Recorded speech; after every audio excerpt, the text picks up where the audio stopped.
England, May 1856. Lady Priscilla Digby knew the marriage had ceased to be an arrangement the moment she discovered that someone else had begun deciding whether she was permitted to leave the house. The proof lay folded beneath her glove on the dressing table, while 2 pins held the front of her wedding gown against her bodice, and a modiste knelt at her hem. "A little higher at the waist, my lady," the woman murmured, as though the only danger in Priscilla's future was a line of ivory satin falling badly. Priscilla stood very still before the long mirror in the Mayfair bedroom, prepared for her visits to the Kelsall family. The gown was beautiful. That seemed almost insulting. In 3 weeks, if Lady Cynthia Kelsall had her way, Priscilla would wear it into a church and come out as Sir Algernon Kelsall's wife. She had once agreed to that future. Dutifully, calmly, she had told herself affection might grow from respect. Then, respect had begun acquiring locks. "That will do," Priscilla said. The modiste looked up. "My lady, for today, I'm tired." Lady Cynthia, seated near the window with wedding calls in her lap, did not raise her eyes. "You're tired because you insist on distressing yourself over details already settled." Priscilla looked at Cynthia's reflection. Lady Cynthia had the composed beauty of a woman who considered serenity a form of authority. Her voice rarely rose. She could make a command sound like concern. "A wedding is usually thought to concern the bride," Priscilla said, "and a family concerns everyone connected with it." Cynthia looked up. "You'll understand that better once you're married." The modiste gathered her pins quickly. Priscilla waited until she and her assistant had gone. Only then did she reach beneath her glove and unfold the paper. Mrs. Gower had slipped to her less than an hour earlier. The handwriting was Cynthia's. No carriage, cab, or post-chaise is to be ordered for Lady Priscilla without Lady Cynthia's express permission. There was no affectionate explanation beneath it, no date by which the restriction ended. "Where did you get that?" Cynthia asked. Priscilla turned. "Does it matter?" Something flickered behind Cynthia's polished expression. Household instructions aren't meant to be passed from servants to guests. "I'm not a guest, apparently. Guests are allowed to leave." "Don't be dramatic." "I'm trying very hard not to be." Priscilla laid the paper on the dressing table. "Did you write it?" Cynthia's mouth tightened. "Algernon's creditors have made these weeks difficult enough. We can't have you rushing about London, attracting gossip, changing your mind because some foolish acquaintance tells you marriage is a prison. I changed my mind because your son wrote to me." Priscilla crossed to the escritoire and opened the locked drawer. Algernon's letter lay inside beside her lawful copy of the proposed marriage settlement. She did not hand either document over. She knew the phrases by heart. His creditors made delay dangerous. The settlement would quiet matters. A substantial income from her maternal marriage portion would pass into the new household once the marriage was concluded. Nothing in the papers made him her husband. Nothing could. No clergyman could make a lawful marriage out of a bride who refused before the vows. Yet the people around her had found another method. They would make refusal costly until surrender looked reasonable. "Algernon was candid with you," Cynthia said. "He was careless with me. He's under pressure. So am I. You're a young woman with a good name, an excellent portion, and an honourable match." Cynthia rose. "Do you imagine independence is something one simply declares? You've never earned a shilling. You've never had to ask what becomes of a woman who makes herself ridiculous in public." Priscilla felt the words strike because they were not entirely false. She had never earned money. Since childhood, Other people had called security a kindness and dependence an inevitability. Her gaze lowered to the wedding gown. For one dangerous second, fear offered her an easier life. Stand still. Let the lace be pinned. Marry the man everyone has chosen. Tell yourself endurance is maturity. Then she looked again at the written restriction. I think, Priscilla said quietly. I'm about to find out. Cynthia stared at her. Priscilla smiled with enough calm to hide how hard her heart was beating. I'd like to change now. By dusk, the gown had been carried away for alterations. By midnight, Priscilla had made 3 decisions. She would take no Digby jewels. She would take no Kelsall carriage. She would take nothing that could later be described as theft or confusion. Her former governess, Mrs. Harland, had answered Priscilla's cautious inquiry 10 days earlier and secured an interview in Hampshire for a reader companion to a widowed duchess. The reference contained no invented childhood and no false accomplishment. It described Miss Priscilla Reed only as a gentlewoman of education, reliable character, fluent French, and excellent reading voice. Reed had been Priscilla's mother's family name before marriage. The first name was her own. It was not a new woman so much as a smaller truth. Near 1 in the morning, Priscilla opened the little case that had belonged to her mother. It was carved from pale bone, aged to warm ivory, with a tiny primrose worked into the lid. Beneath the flower were 2 letters PD. Her mother had used it for practical things, mending cuffs, fastening loose trim, repairing what could be repaired without pretending it had never torn. Priscilla removed the diamond earrings her father had given her at 17 and placed them in the jewelry box.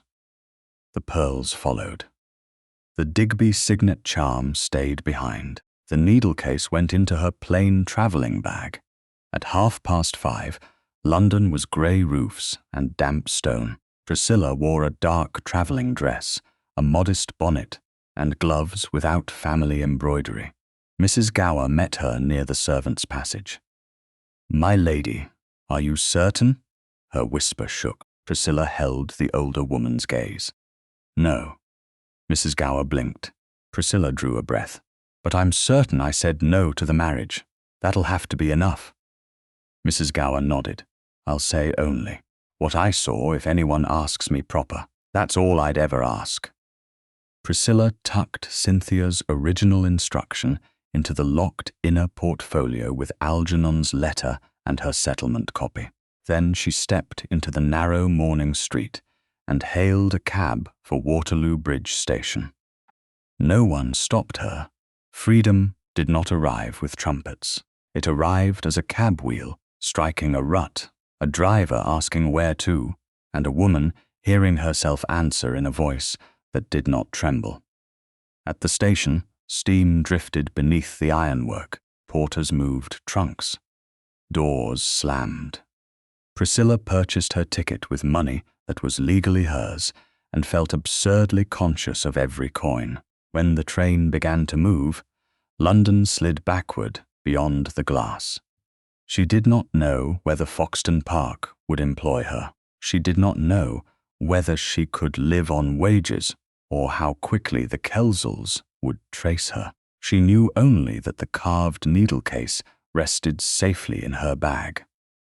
The 3 documents lay locked together in her portfolio, and no one aboard the train had addressed her by a title. For the first time in her life, the uncertainty ahead belonged to her.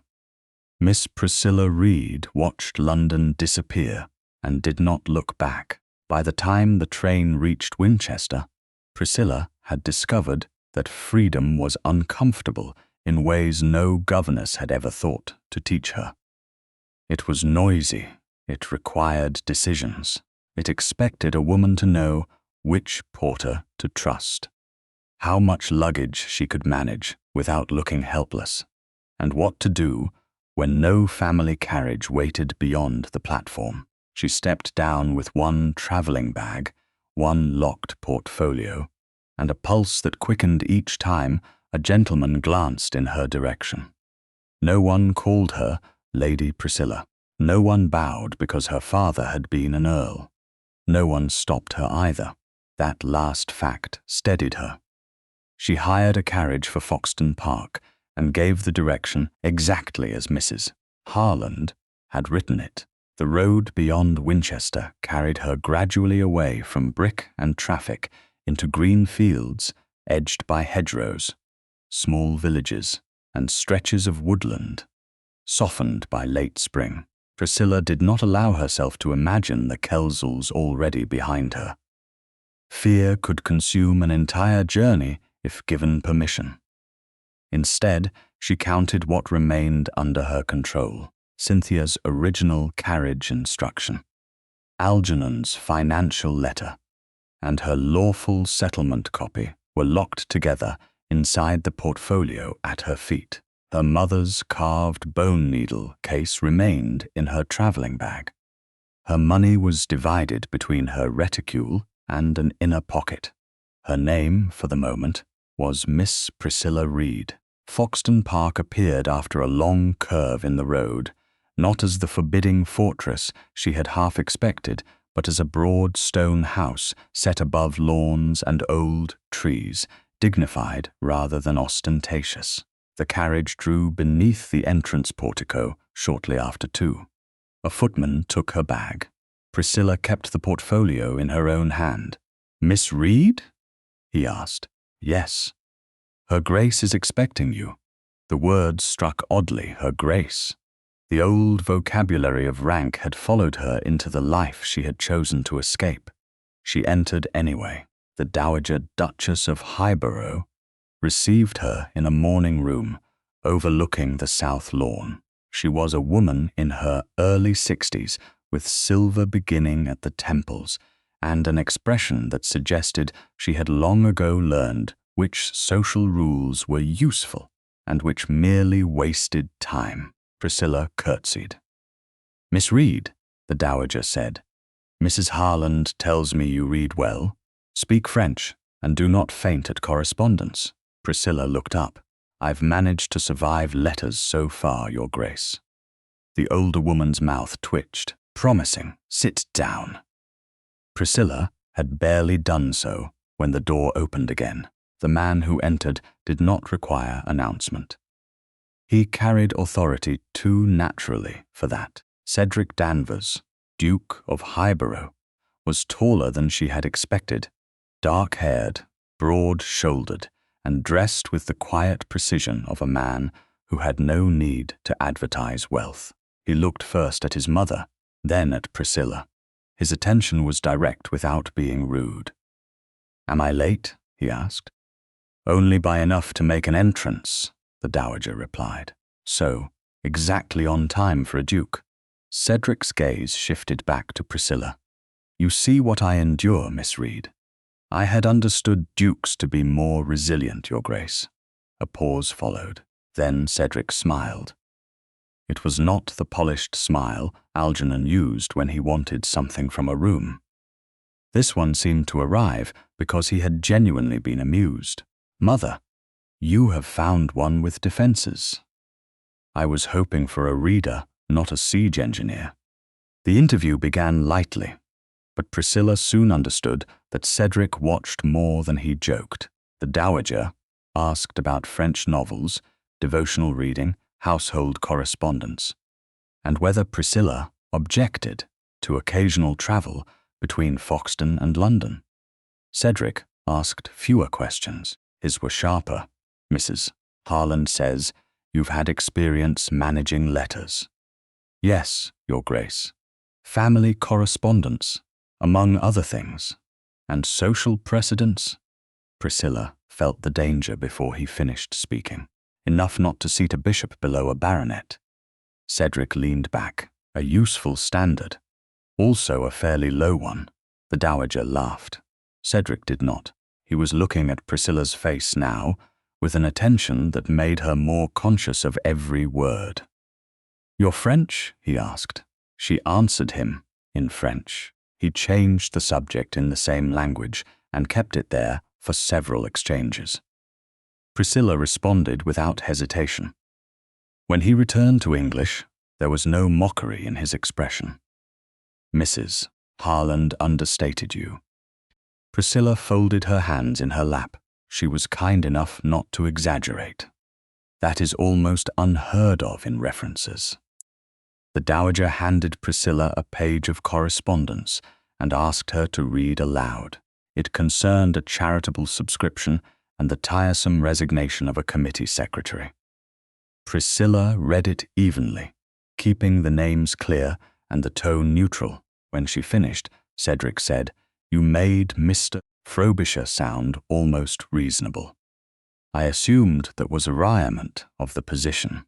It may become your most difficult duty." The Dowager set the letter aside. "I should like you to begin tomorrow." Relief struck Priscilla so quickly she nearly showed it.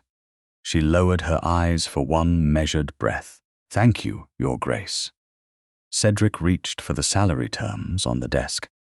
The household allowance permits £45 per annum, with board. Priscilla looked at him. Mrs. Harland had told her the expected salary was 35. "That is more than the usual amount. Foxden is a difficult household," Cedric said gravely. "We have books, stairs, occasional relatives. I would prefer the usual wage for the position." For the first time, his humor vanished entirely. "Why?" The question was quiet. Priscilla knew she could answer badly and make herself suspicious. She chose the truth. "Because I would rather know I was paid for the work than for whatever you imagine my circumstances require." The Dowager studied her. Cedric did the same.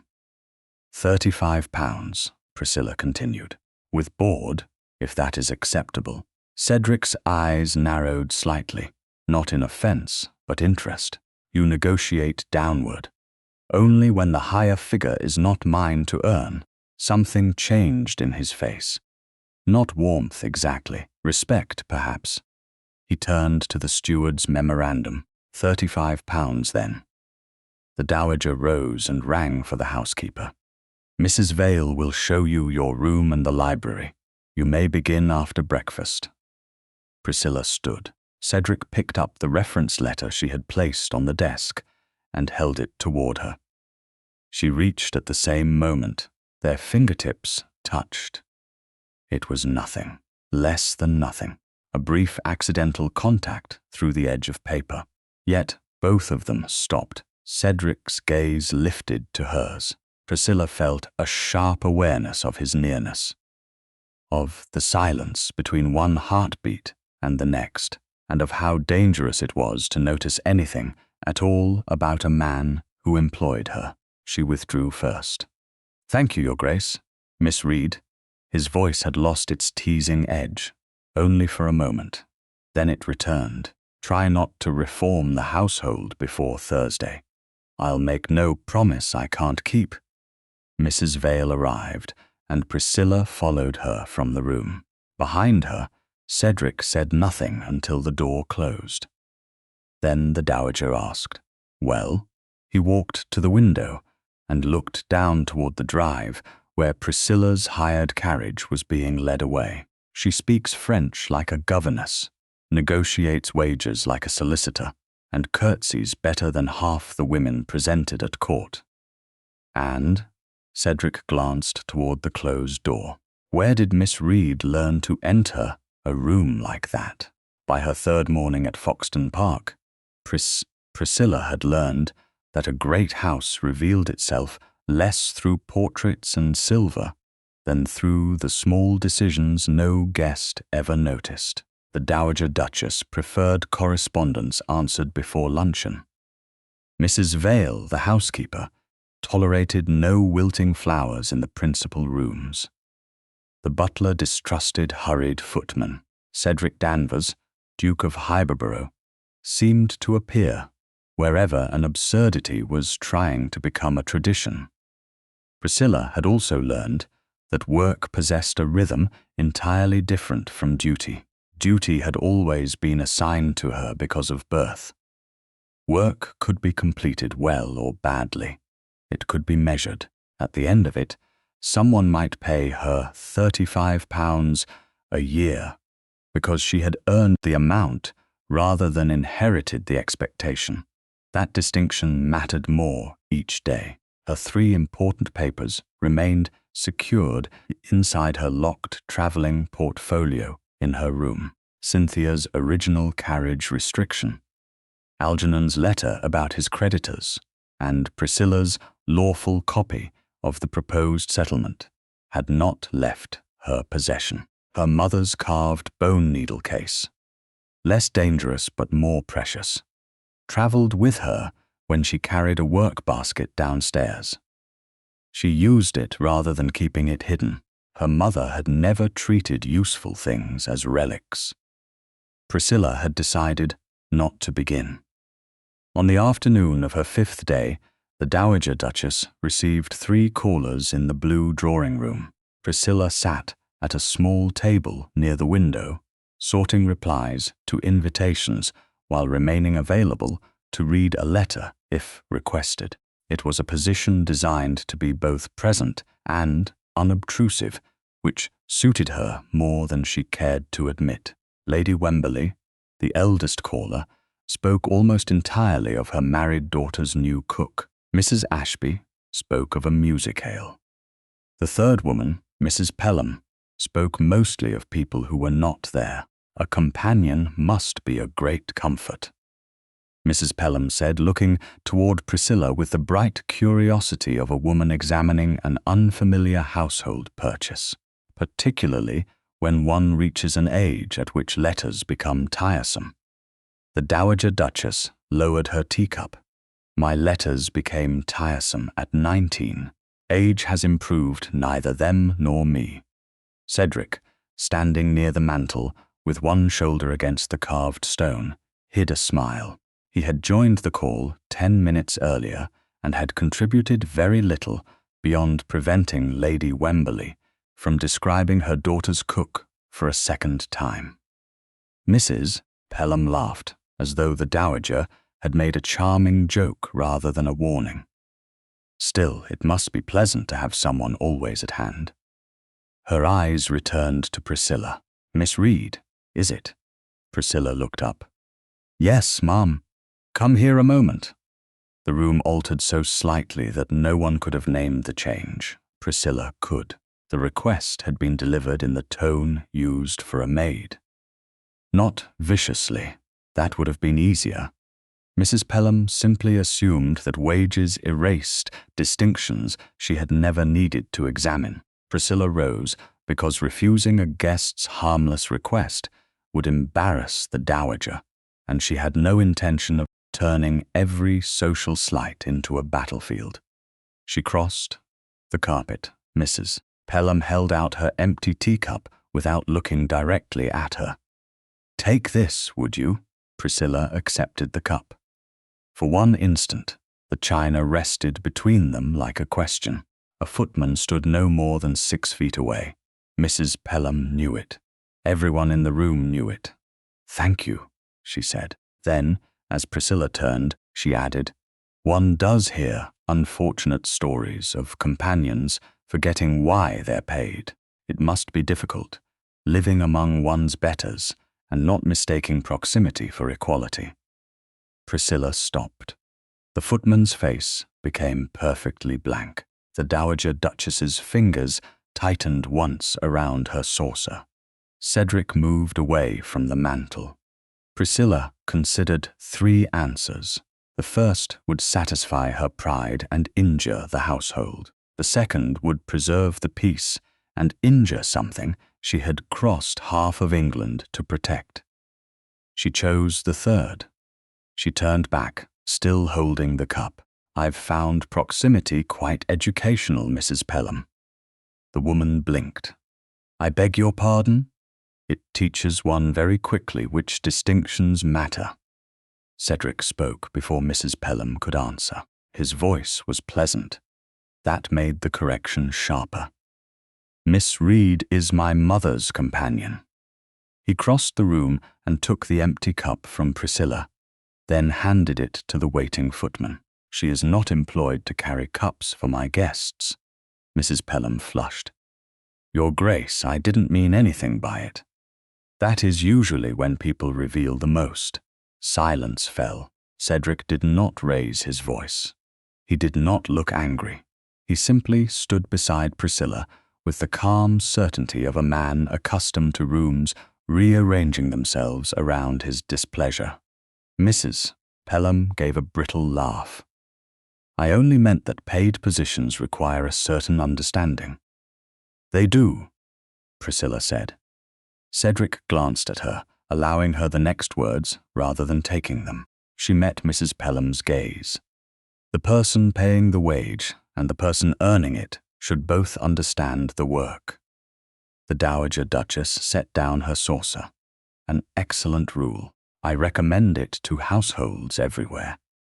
Lady Wemberley suddenly found the weather fascinating. Mrs. Ashby requested another cup of tea from the footman. Mrs. Pelham did not look at Priscilla again. The call lasted another 12 minutes. Cedric did not hover beside her. He did not manufacture another defense. That restraint pleased Priscilla almost as much as his intervention had. When the visitors departed, the Dowager Duchess waited until the door closed before saying, "Clara Pelham has spent 20 years mistaking confidence for breeding." Cedric looked toward Priscilla. "Are you offended? By Mrs. Pelham? By me?" The question surprised her. "Why would I be?" "I answered before you had finished." Priscilla considered him. There was humor in his face, but it had retreated to the edges. He genuinely wanted to know. "I was deciding whether to be diplomatic or unemployed." "And had you reached a conclusion?" "Diplomatic, probably." "How disappointing." The Dowager Duchess rose. "Cedric, Mother, do not encourage my companion to insult guests." "I would never encourage it." He looked at Priscilla. "I might admire it afterward." Priscilla felt a laugh threaten and suppressed it badly. Cedric noticed. His expression warmed. It was a small thing, more dangerous than she expected. She returned to her work table and gathered the loose invitation cards before the Dowager could assign another task. As she lifted her basket, the carved bone needle case slipped from between folded handkerchiefs and struck the carpet. The sound was soft, but Cedric was closer. He bent before she could reach it. Priscilla's breath caught. The case lay in his palm, pale against his skin, the tiny primrose visible on the lid. Then his thumb shifted, and she knew he had seen the letters beneath it. PD. His eyes lifted to hers. No one spoke. The Dowager Duchess was across the room examining a vase of flowers and had not noticed. Priscilla could have invented an explanation. Previous owner, family friend. An old purchase. Instead, she held out her hand. Cedric looked at the initials once more. Something thoughtful entered his face, but no triumph followed it. He did not open the case. He did not ask what the letters meant. He simply placed it in her waiting palm. Their fingers did not touch. "You dropped this," he said. "Thank you, Your Grace." She closed her hand around it. For a moment, neither moved. Priscilla had spent days fearing discovery. She had not considered the unsettling possibility that a man might notice a secret and choose not to take it from her. Cedric stepped back first. "Mother, your flowers are being judged." The Dowager glanced over. "They deserve it." The moment passed. Priscilla returned the needle case to her basket and finished the afternoon's correspondence. Yet later, after she had gone upstairs, Cedric remained alone in his study with a small notebook open beneath his hand. He did not know who Miss Reed had been before Foxden. He did not know why a woman who negotiated wages like a professional carried herself like an aristocrat. or why an heirloom marked with initials that were not hers appeared among her sewing things. He knew only what he had actually seen. She worked carefully. She did not flatter. She had accepted humiliation without surrendering dignity, and when given the chance to explain herself, she had chosen silence. Cedric dipped his pen into the ink. Beneath the date, he wrote 2 letters and a question mark. PD, then he closed the notebook without trying to answer it. By the beginning of her second week at Foxden Park, Priscilla had learned that the most dangerous moments were rarely the dramatic ones. Danger could arrive disguised as routine. It could be a visiting card placed on a silver tray, a name spoken too casually in a corridor, or the Duke of Highborough looking across a breakfast table as though he had noticed something she had hoped belonged only to herself. Cedric had not mentioned the initials on her mother's needle case. He had not asked who PD was, nor had he repeated the question implied by his silence. For that restraint, Priscilla was grateful. For the fact that she noticed his restraint at all, she was less grateful. Her 3 important papers remained where she had placed them after arriving at Foxden, locked inside the travelling portfolio in her room. Cynthia's original carriage restriction, Algernon's letter about his creditors, her lawful copy of the proposed settlement. She checked the lock each evening and disliked herself for the habit. But fear did not become irrational merely because one wished to be brave. That morning, the Dowager Duchess had given Priscilla a stack of invitations to sort before luncheon. Most were ordinary county obligations, a garden breakfast, a musicale, a charity committee meeting.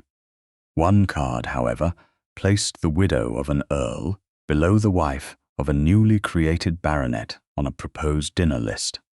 Priscilla paused. "Your Grace," she said, "I believe Lady Ormsby should be seated above Lady Fetterly." The Dowager looked over the top of her spectacles. "Why?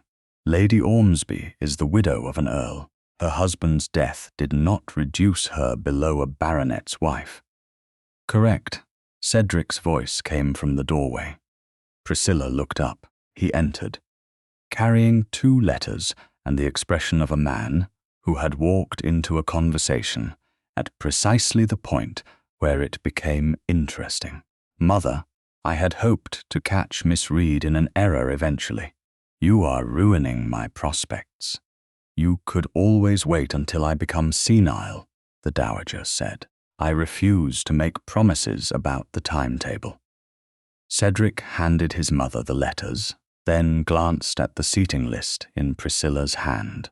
How does a paid companion acquire such alarming certainty about precedence? The question was light. His attention was not.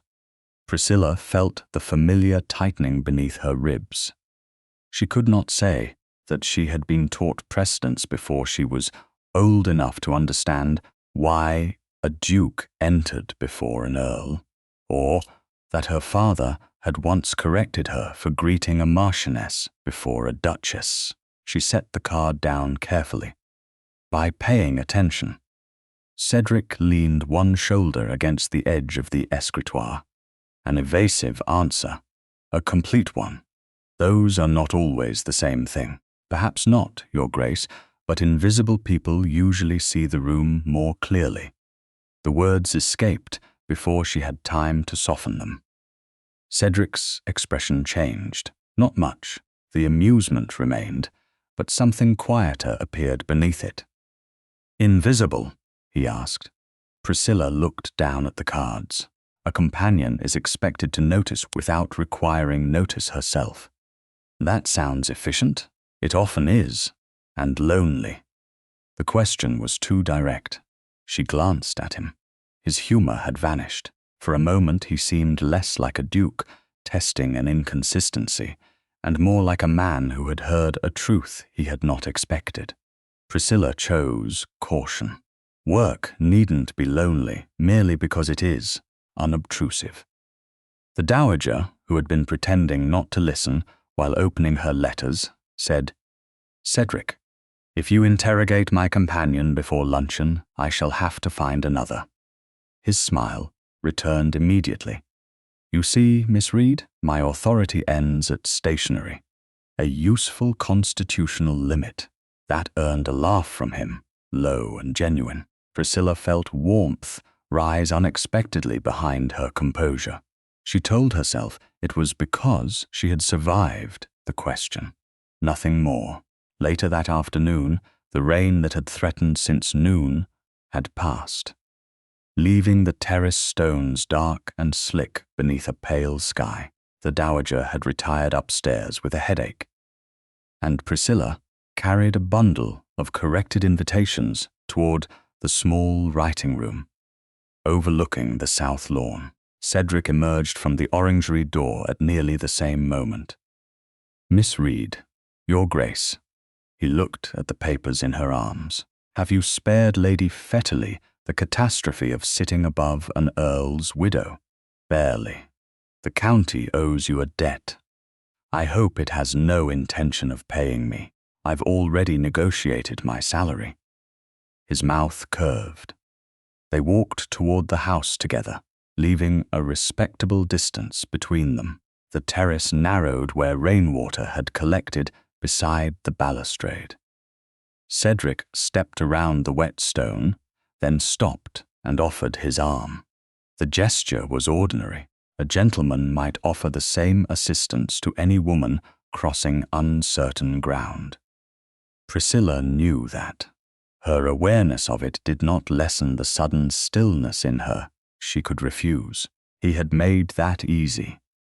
By waiting rather than moving closer, she placed her gloved hand lightly on his sleeve. "Thank you. I promise not to charge for the service." "Then your household accounts are becoming dangerously generous." They crossed the damp stones. His arm beneath her fingers was steady, warm even through layers of cloth. Nothing improper passed between them. No lingering pressure, no attempt to draw her nearer. Yet the contact felt more intimate than the accidental brush over her reference letter, because this time she had chosen it. At the dry edge of the terrace, she should have released him immediately. She did not. Neither did he move. One heartbeat passed, then another. Priscilla withdrew her hand. Cedric looked at her, and the humor in his face softened into something she did not trust herself to name. "You see," he said quietly, "a perilous journey survived. Your Grace has performed heroically. At last, proper recognition." A footman appeared from the side passage before Priscilla could answer. He bowed first to Cedric, then glanced toward her with the careful uncertainty of a servant deciding whether information concerned the household or only one member of it. "Your Grace, Mr. Bell has returned from Winchester." Cedric's attention sharpened. "And he thought you should know there have been inquiries at the Crown and Anchor and among 2 of the carriers near the station." Priscilla went cold, Cedric noticed. She knew because his gaze moved to her face before returning to the footman. "What sort of inquiries?" 2 men have been asking whether anyone remembers a young gentlewoman arriving alone from London. Respectable appearance, dark travelling dress, 1 bag. They asked which hired carriages left the station afterward. The papers in Priscilla's arms suddenly felt too heavy. She forced her fingers not to tighten around them. Cedric dismissed the footman with a nod. Only when the man had disappeared did he speak. "Does that concern you?" Priscilla stared across the rain-darkened lawn. She had known the Kelsalls would search. Knowing was not the same as hearing the search had reached Winchester. Possibly. Cedric waited. That was all. He did not ask who. He did not ask why. He did not demand that she explain the initials on her needle case or the fear she had failed to hide. "Would you like assistance?" he asked at last. The question unsettled her more than an order would have. What sort? Whatever sort you request. She looked at him. And if I request none, then I shall be forced to endure the unbearable discipline of minding my own business. Despite herself, Priscilla nearly smiled. That sounds severe. I have survived worse. His expression remained light, but his eyes did not. He was giving her room deliberately. Priscilla understood that. Not yet, she said. I don't want assistance yet. Very well. No argument followed. No servant was summoned. No investigation ordered in front of her. Cedric simply opened the door for her. Priscilla entered the house with her pulse still uneven, carrying the knowledge that the men searching Winchester might already be tracing hired carriages toward Foxden. Yet something else followed her upstairs that evening. Cedric had seen her fear and had not treated it as permission. The distinction mattered. The following morning, a sealed letter arrived among the household post.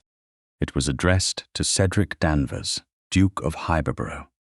The wax bore the Kelsall device. The Kelsall seal was the first thing Cedric showed her. He did not open the conversation with a question, and that restraint made Priscilla more afraid than interrogation would have done. The letter lay on the writing desk in his study, broken neatly at the wax and flattened beneath one hand. She stood opposite him, with the morning light at her shoulder and the memory of Lady Cynthia's handwriting suddenly vivid in her mind. No carriage, cab, or post-chaise. The same family had now reached Foxden without setting foot inside it. Sir Algernon Kelsall, Cedric said. His tone was neutral. Do you know the name? Priscilla looked at the signature at the bottom of the page. For 1 second, she considered lying, not because Cedric had earned deception, but because fear had become practiced at moving before thought. She stopped it. Yes. He waited. She drew a breath. May I read it? Cedric turned the sheet toward her. The letter was courteous enough to be dangerous. Sir Algernon apologized for troubling his grace with a private family matter. A young gentlewoman, recently distressed and acting without proper advice, had left London. She might have travelled toward Hampshire. Algernon did not name Priscilla Reed. He described a woman of 24, dark hair, educated speech, respectable dress, and no female companion. He asked whether Foxden Park had recently received or employed anyone answering that description. Priscilla read the last sentence twice. There was no threat on the page. There did not need to be. He doesn't know the name I'm using, she said. Cedric's eyes sharpened at the admission, but he did not seize upon it. Apparently not, but he suspects Foxden. Yes. She folded her hands to keep them still. How much have you answered? Nothing. Priscilla looked up. Nothing. The post does not compel instant confession. A trace of humor touched his mouth, though several of my correspondents behave as if it should. She almost smiled, then saw that his expression had already sobered. Cedric tapped one finger against the paper. I can reply that the matter does not concern him. The power in that simple sentence struck her. A duke's refusal could close doors that would never close for a woman alone. He could make Algernon hesitate. He could send inquiries through solicitors, write to men whose names carried weight, instruct servants to deny everything. For one vulnerable moment, Priscilla wanted him to do all of it without asking her anything. She wanted the luxury of surrendering the decision and still calling herself free. Cedric seemed to read enough of the conflict in her face to remain silent. Then he asked, "What would you have me say?" The question steadied her more effectively than reassurance. You would let me choose. It would be a rather poor question otherwise. Your Grace, Sir Algernon is asking about your household, and you are the person his question may endanger." He leaned back slightly, putting more space between himself and the desk. "So yes, I'm asking you." Priscilla looked at the letter again. She did not want Cedric to lie for her. A lie could become another chain later, another thing someone claimed she owed them for. Tell him the Duke of Highborough doesn't release private information concerning women employed in his household. Cedric's brows lifted. That is admirably severe. Is it true? Entirely? Then send that. He reached for a clean sheet. Exactly that, exactly. Cedric dipped his pen. You place unusual faith in punctuation. At present, punctuation appears more trustworthy than most men.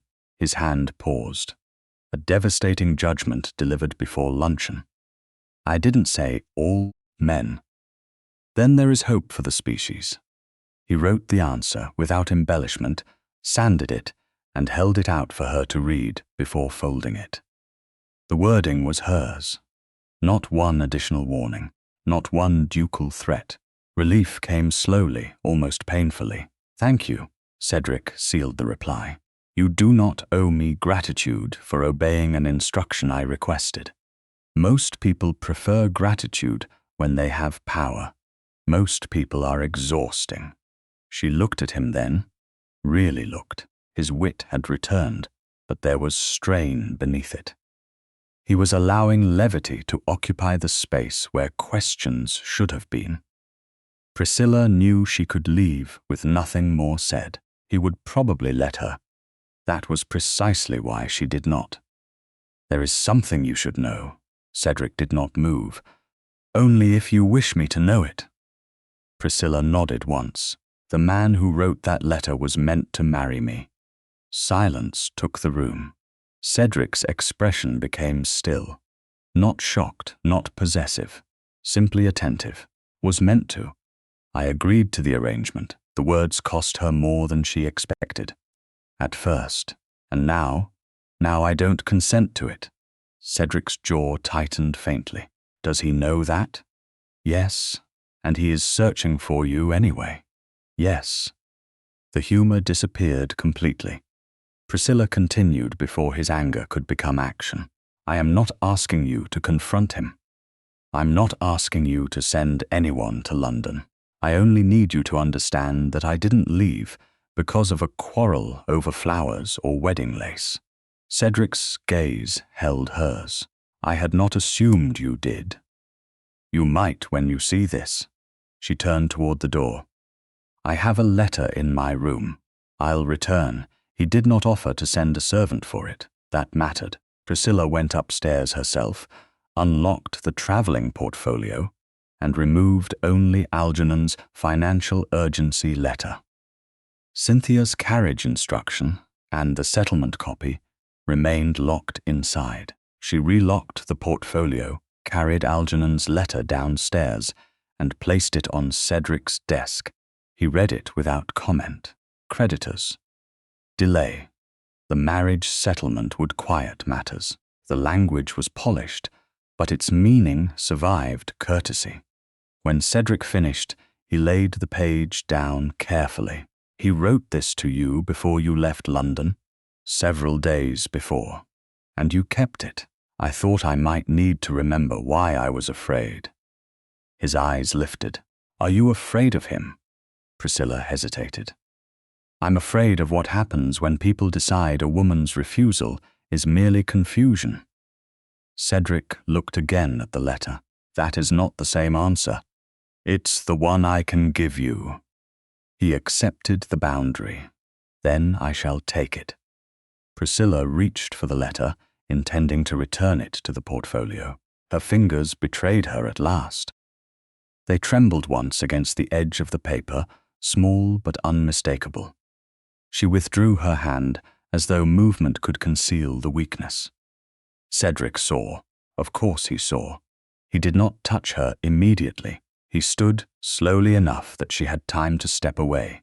She did not misread. His voice was quieter now. He held one hand near hers without closing the distance.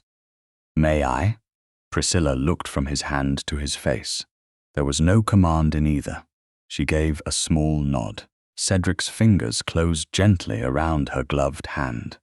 Not tightly, not as possession. He merely steadied the tremor she had failed to hide. The warmth of the contact was startling after so much careful distance. Priscilla could have pulled away. She did not. His thumb remained still against the side of her hand. "I make jokes," he said after a moment, "when I would rather not admit I'm helpless." Priscilla's breath caught. Cedric's gaze stayed on hers. "It is an unattractive habit." "I hadn't noticed. Then you are kinder than I suspected." "No." A faint smile touched her mouth, only observant. Something softened in his face. "That may be worse." The trembling stopped. Cedric released her as soon as he felt it. No lingering pressure, no claim upon the moment. Priscilla picked up Algernon's letter and folded it carefully along its old crease. "You still don't know everything," she said. "I know." "And you're not going to ask?" Cedric glanced toward the sealed reply waiting for the post. "You have already told me more than you intended this morning." His wit returned, gentler now. "I shall attempt the rare aristocratic discipline of being satisfied with what is mine." Priscilla held the letter against her palm. For the first time since leaving London, the secret of her name felt heavier than the danger of revealing it. Cedric had protected her privacy. Before knowing whether she deserved his trust, she could not let the Kelsalls arrive and place the truth in his hands like an accusation. When she left the study, she carried Algernon's letter back upstairs and locked it again beside Cynthia's instruction and the settlement copy. Then she rested one hand on the closed portfolio and made a decision. Cedric Danvers would hear the name Lady Priscilla Digby from her before anyone else at Foxden had the chance to speak it. Priscilla waited until the following afternoon, because courage, she discovered, was easier to promise at night than to practice in daylight. By 3 o'clock, the Dowager Duchess had finished her correspondence, and Cedric had returned from inspecting estate accounts with the steward. Priscilla asked if she might speak with them both in the smaller morning room, where the doors could be closed without creating the appearance of secrecy between an unmarried woman and her employer. The Dowager looked at her once and rang for tea she did not drink. Cedric said nothing at all. That silence made it possible for Priscilla to begin. She stood near the window with her locked travelling portfolio resting on the table beside her. Her mother's carved bone needle case lay in her work basket, near the chair she had refused to sit in. "There is something I should have told you before I entered this house," she said. Cedric's expression did not harden, but his attention sharpened. "You told me what you wished me to know." "I told you enough to be employed honestly. I did not tell you enough to explain why Sir Algernon Kelsall is searching Hampshire." The Dowager set down her cup. Priscilla looked first at her, then at Cedric. "Priscilla Reed does not exist in any parish register." The word seemed to alter the air. "My name is Lady Priscilla Digby." The Dowager's eyes widened. Cedric remained very still. Priscilla had expected disbelief, perhaps anger. What frightened her more was the absence of either.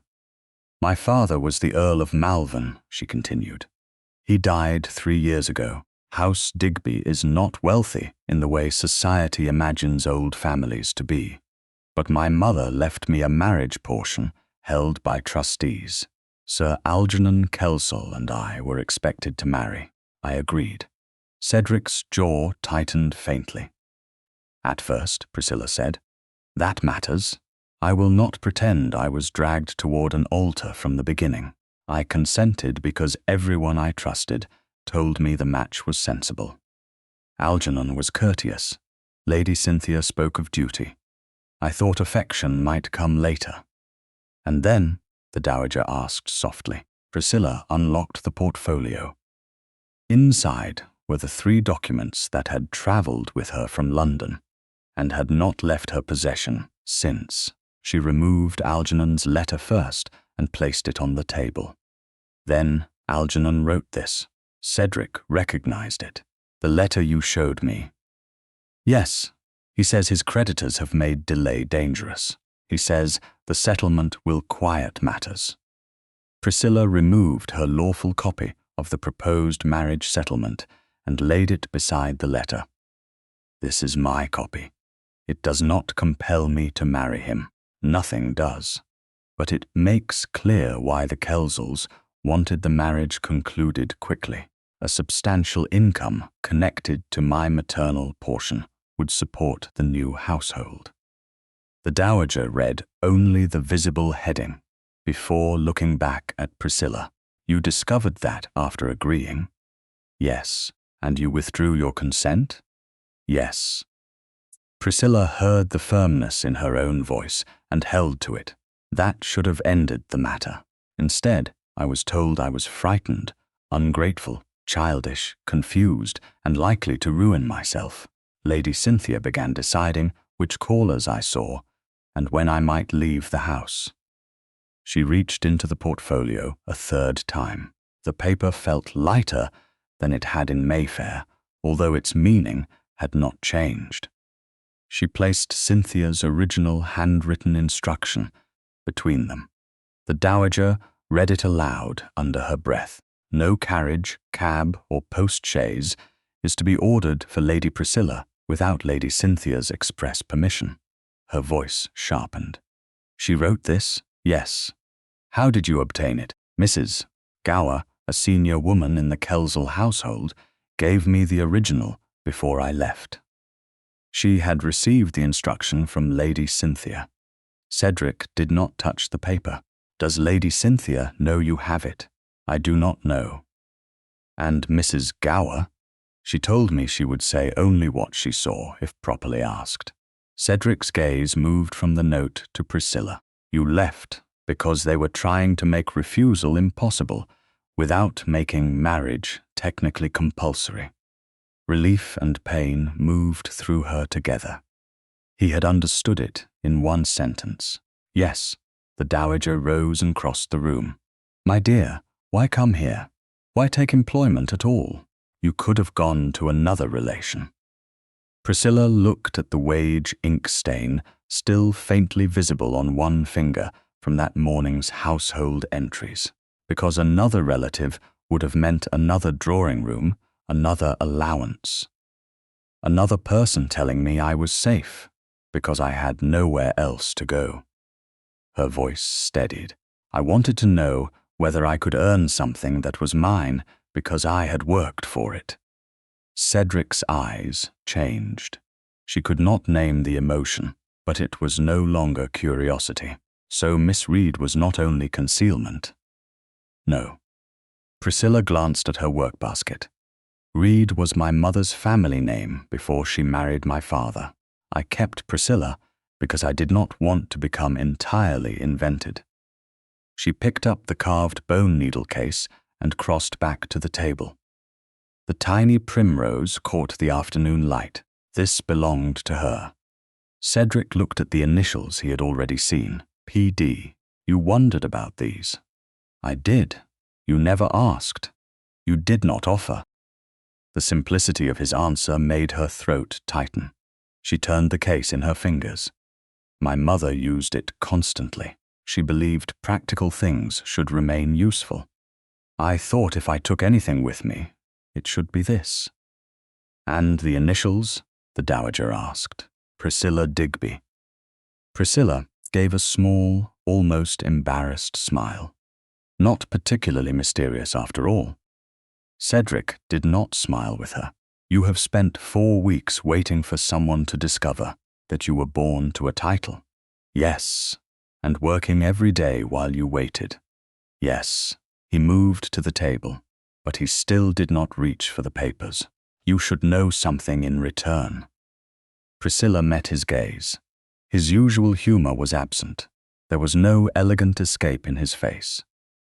I use wit when I do not know what to do with discomfort. It is easier to make a room laugh than admit I do not know how to repair what is wrong. Priscilla thought of the day he had defended her from Mrs. Pelham. The terrace, his question about whether she wanted help. The moment in his study when his hand had steadied hers only after she permitted it. You have not tried to repair this without asking me. Not yet. The honesty almost made her laugh. Instead, he sat opposite her and placed one hand open on the table between them, not extended toward her, not demanding, simply offered. Priscilla looked at it for a long moment. The dowager remained near the hearth, present and quiet. Priscilla placed her hand in Cedric's. His fingers closed gently around hers. Nothing in the gesture resembled possession. He held on because she had chosen to be held. There is one thing I fear you may think, she said, that because I lied about my name, everything else I did here was also false. Cedric's thumb shifted once against her glove. Nothing you did here becomes less real because your father was an earl. Priscilla looked down. Her hand remained in his. I meant my work. So did I. The words reached deeper than reassurance. He did not say she had been brave to flee. He did not say her rank excused deception. He did not call her employment temporary or beneath her. He simply allowed both truths to exist together. Lady Priscilla Digby had arrived at Foxden as Miss Reed. Miss Reed had worked. Both women were her. What happens now? The dowager asked. Priscilla looked at Cedric. I would prefer that no one else be told until I decide what to do. Cedric answered immediately. Then no one else will be told by me. Nor by me, the dowager said. Priscilla released a breath she had been holding for weeks. Cedric did not release her hand until she began to withdraw it. Then he let go at once. She gathered the 3 papers, returned them to the locked portfolio, and placed the needle case back in her work basket.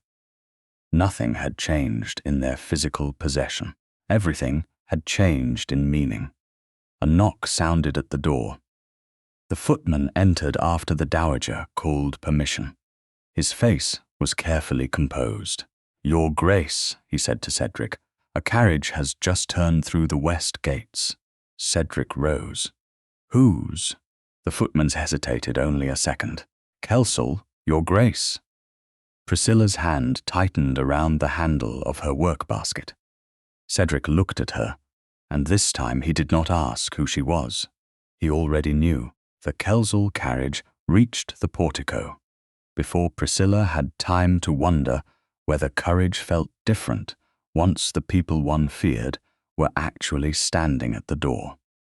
She had returned Cynthia's restraint note, Algernon's letter, and her copy of the proposed settlement to the locked travelling portfolio upstairs immediately after speaking with Cedric and the Dowager Duchess.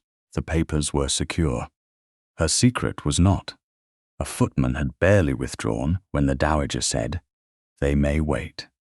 Cedric looked toward Priscilla instead. "Do you want them admitted?" It was the right question, and that almost made answering harder. Priscilla could hear carriage wheels settling on the gravel outside. 5 weeks ago, Lady Cynthia had decided whether she might order a cab. If Priscilla hid now because Cynthia had arrived at Foxden, the old authority would merely have followed her into another house. "Yes," she said, "but not because they demand it." Cedric nodded once. "Then because you permit it." The dowager glanced toward the clock. "You are due with Mr. Hales." Priscilla had nearly forgotten. It was household wages afternoon, the day the steward settled several regular accounts and paid those members of the upper household whose arrangements required direct receipt. Her own first full wage payment was due. The coincidence would have been funny in another life. "I can postpone it," Priscilla said. "No," the Dowager answered. "You are employed here. You have work. Cynthia Kelsall can learn that Foxden does not suspend its household because she has arrived." Cedric's mouth almost curved, but he restrained the joke before it formed. Priscilla noticed. That mattered too. 10 minutes later, she stood in the small accounting room near the steward's office while Mr. Hales checked figures in the household wage book. Mrs. Vale was present, along with 2 senior servants waiting for separate matters. Priscilla signed where indicated under the name she had used since arriving. Miss Priscilla Reed, companion. Mr. Hales counted the amount due and placed it inside a plain envelope. £35 a year was not a fortune. The portion in Priscilla's hand was smaller still. Yet when Mr. Hales passed it across the desk, she felt a pride no jewel had ever given her. "Thank you," she said. "Quite right, Miss Reed." The door opened. No servant announced the visitors. Lady Cynthia Kelsall entered first, pale with controlled fury, Sir Algernon behind her. Cedric and the Dowager followed at a measured distance, which told Priscilla that Cynthia had refused to wait in a drawing room and had simply followed the sound of where she believed Priscilla might be found. Cynthia stopped when she saw the envelope in Priscilla's hand. Her gaze dropped to the open wage book. Then she looked at Priscilla as if the room itself had become indecent. "Lady Priscilla Digby," she said. "Taking wages." No one moved. Mr. Hale's hand remained beside the ledger.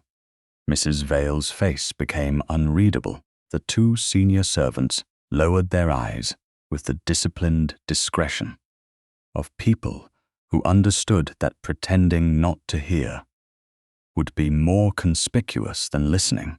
Priscilla closed her fingers around the envelope. "Yes." Cynthia gave a small laugh of disbelief. "Have you any idea what you have done? I have been working. You have disguised yourself as a dependent in a duke's household. I am a paid companion. You are the daughter of an earl. Both statements are true." Algernon stepped forward.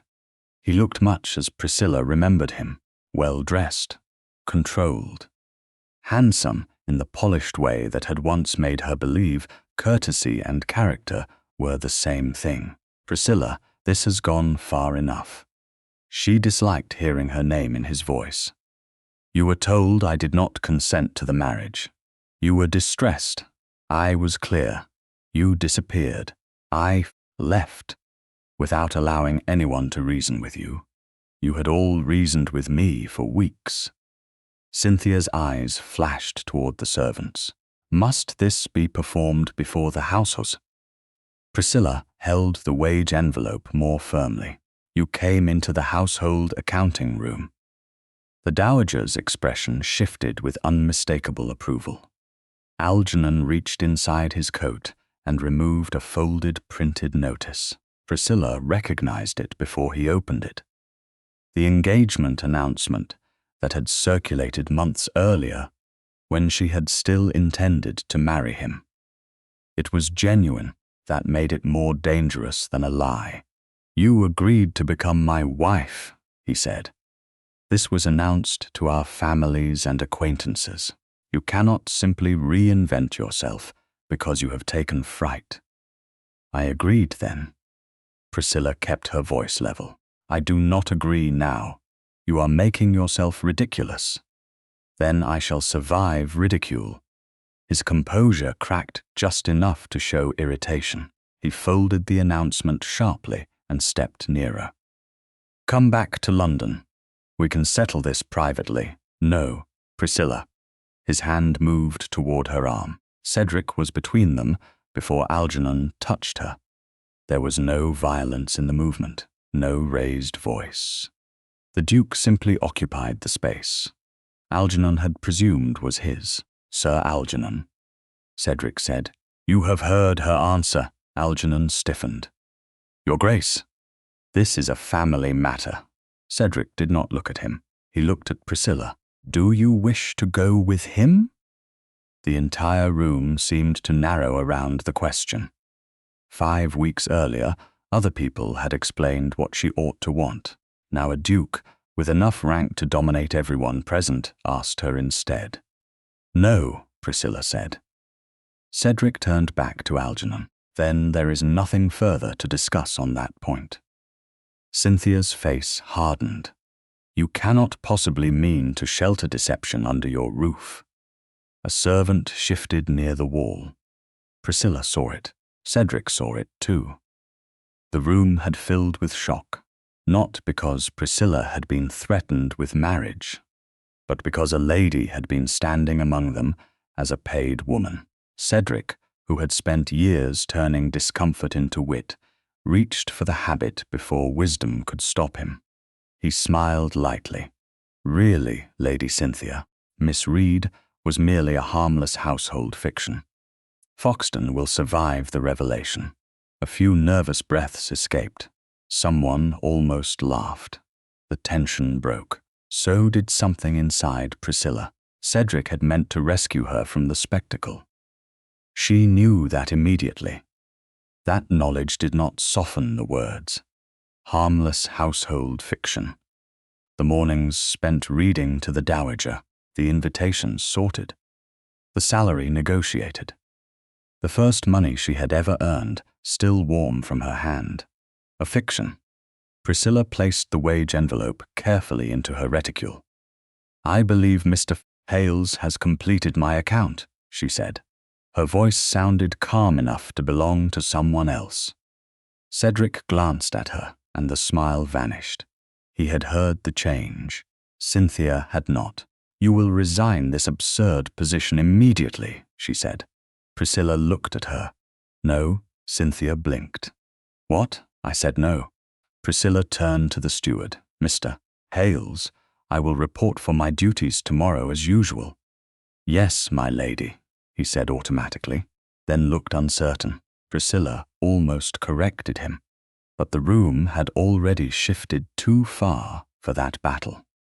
Cedric dismissed the Kelsalls from the accounting room with the authority of a man who no longer needed wit. They were shown to a formal drawing room while the dowager followed, leaving Cedric and Priscilla alone only after the steward and servants had withdrawn. He took one step toward her. Priscilla stepped back. He stopped immediately. Priscilla. It was the first time he had used her true name without title. I was trying to stop them from making you a spectacle. I know. That hurt more than if she had misunderstood him. Then let me explain. You called Miss Reed a fiction. Cedric's face changed. I meant the disguise. I did not pretend to work, Your Grace. He had no answer ready. For once, wit did not come to save him. Priscilla held his gaze. Lady Priscilla was the name other people gave me at birth. Miss Reed was the first life I chose for myself. You may think one is more real because it comes with an earl for a father. I do not. I do not think that. Then perhaps you should decide why your first instinct was to laugh it away. She curtsied. Not deeply, not as an employee dismissed, but as a woman ending a conversation on her own terms. Cedric did not try to stop her. At the door, Priscilla paused. You expected me to resign. He said nothing. That was answer enough. She opened the door. No, tomorrow I intend to work. The morning after the Kelsalls left Foxden Park, Priscilla discovered that staying required more courage than departure had. No carriage waited at the door for her. No trunk stood packed beside the staircase. She came downstairs at the usual hour, carrying the Dowager Duchess's correspondence box, entered the morning room, and began work beneath the same. Portraits that had watched Lady Cynthia expose her the day before. The household knew now. That knowledge changed the air, but not the duties. A footman addressed her as my lady, stumbled, and looked mortified. Priscilla answered him gently and continued sorting letters. At 10, she asked Cedric for the use of a carriage to Winchester. He did not ask whether she was leaving. "Of course," he said. "Would you like anyone to accompany you?" "Mrs. Vale has offered." "Then I'll instruct the coachman." He stopped himself almost immediately. "Unless you prefer to do so." Priscilla met his eyes. The correction was small, but deliberate. "I'll speak to him myself." Very well. Nothing more passed between them. In Winchester, Priscilla sat across from Mr. Fenner, a solicitor recommended by Mrs. Harland years earlier and confirmed by the Dowager as independent of the Danvers family. Mrs. Vale waited in the adjoining office with the door partly open, close enough to preserve propriety without overhearing every word. Priscilla placed her locked travelling portfolio on Mr. Fenner's desk and opened it herself. The 3 papers had remained in her possession since London. She removed Cynthia's original carriage restriction instruction first. This was written by Lady Cynthia Kelsall and given to Mrs. Gower, who passed the original to me before I left Mayfair. Mr. Fenner read it once, then again, and Mrs. Gower would confirm that. She told me she would say only what she saw, if properly asked. Priscilla placed Algernon's genuine financial urgency letter beside it. Sir Algernon sent this to me several days before I left. The solicitor read the lines concerning creditors and the settlement that would quiet matters. Priscilla then added her lawful copy of the proposed marriage settlement. "This is my copy. I want all 3 placed in your custody." Mr. Fenner looked up. "You understand that you are surrendering physical possession to me for safekeeping and review, not ownership." "Yes. And you wish them retained unless you request their return?" "Yes. I shall provide a written acknowledgement today." He gathered the papers without rearranging their order. Priscilla watched Cynthia's note disappear into a solicitor's document wallet and felt an unexpected unease.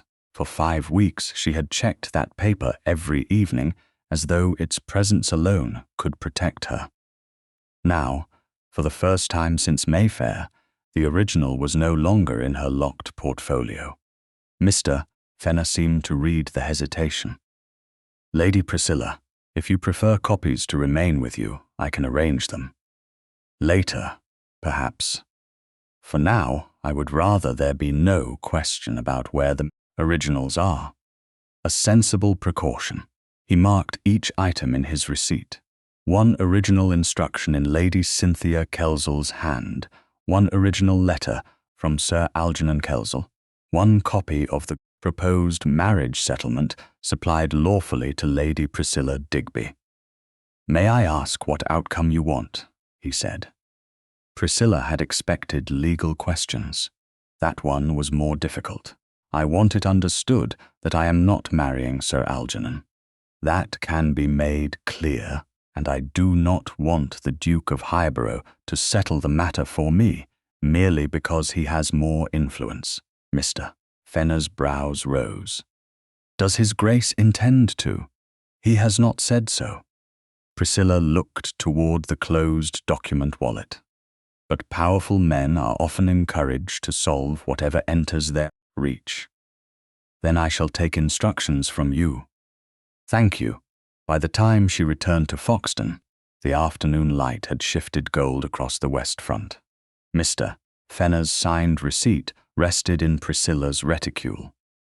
Her travelling portfolio now contained neither the restraint note, Algernon's letter, nor the settlement copy.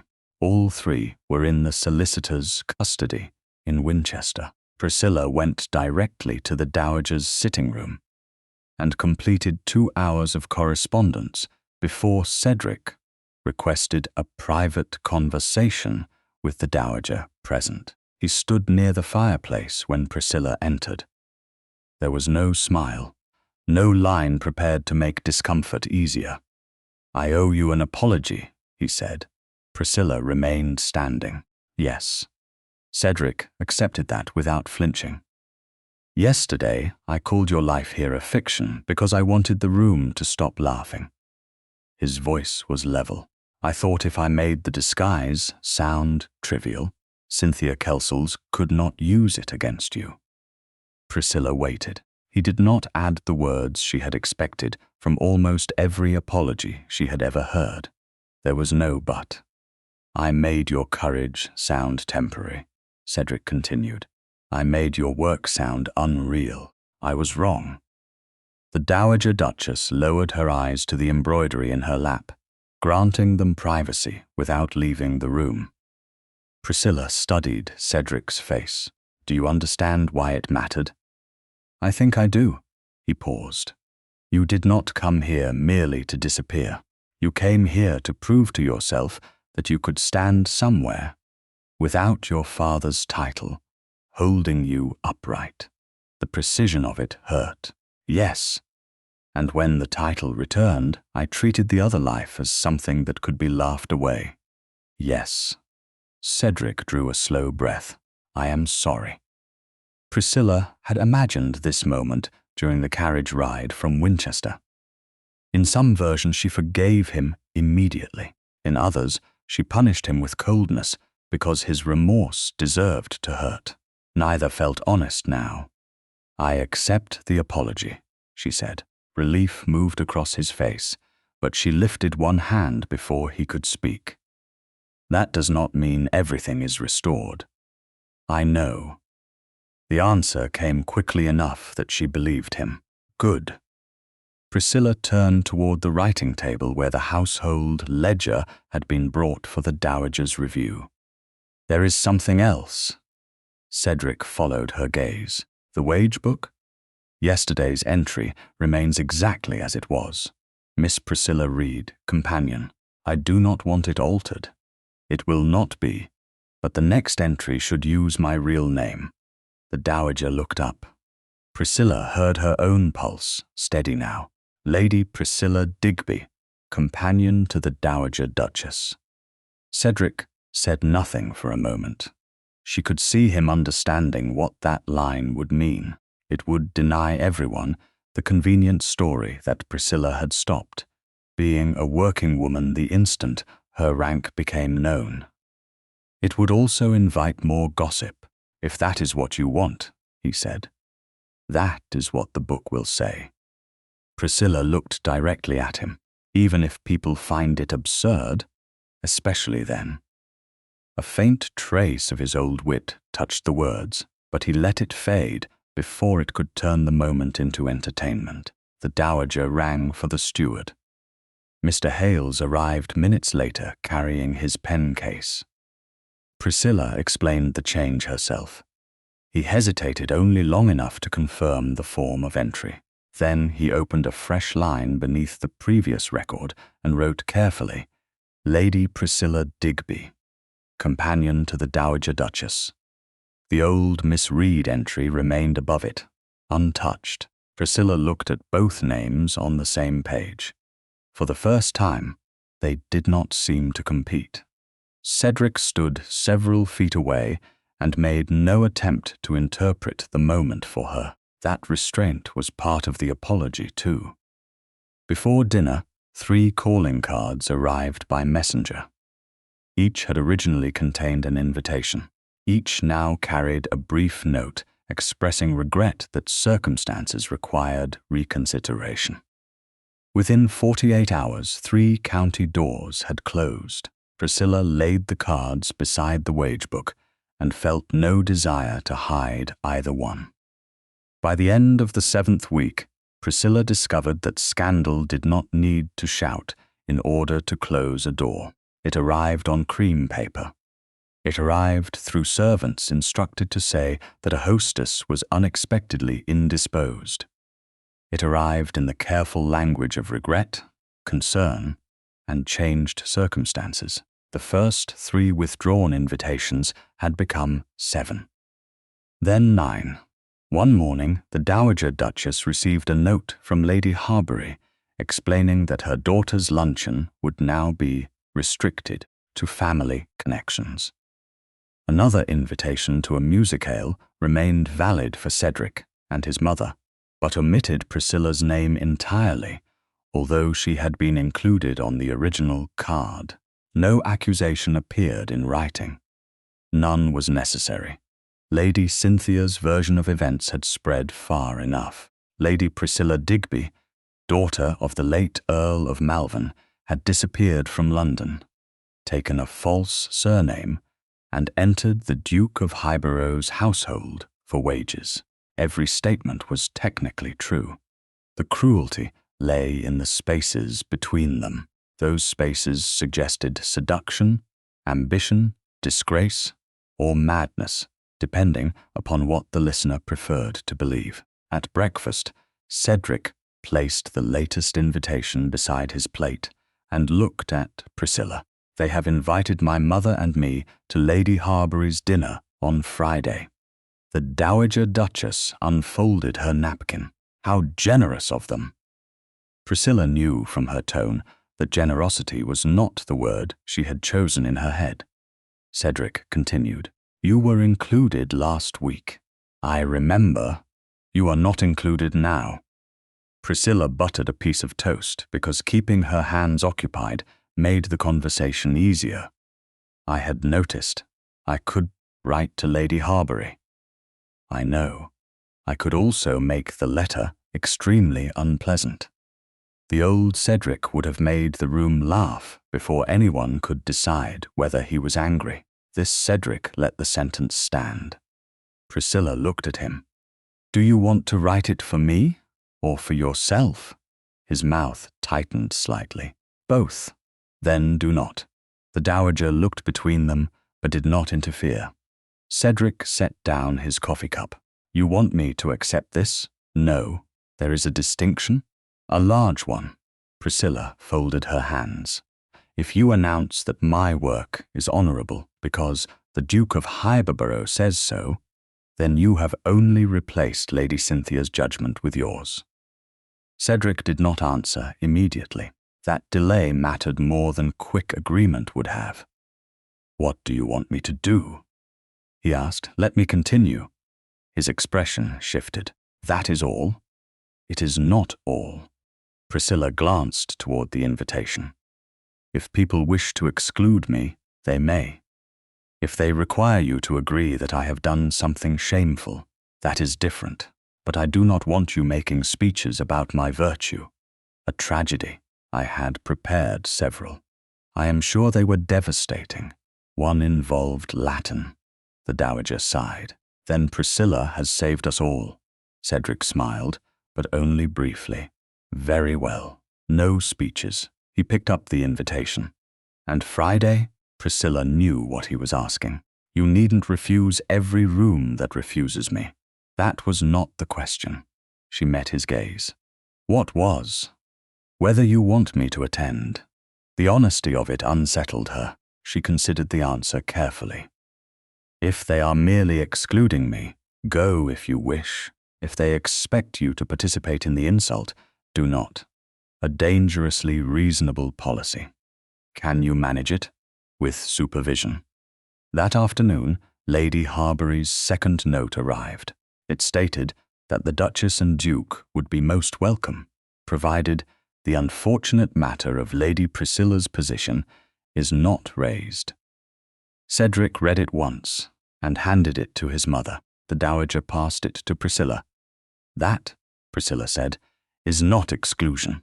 That is an invitation to pretend." Cedric took the note back. "Then I shall decline." He did. His reply contained no threat, no reference to rank, and no dramatic defense of Priscilla.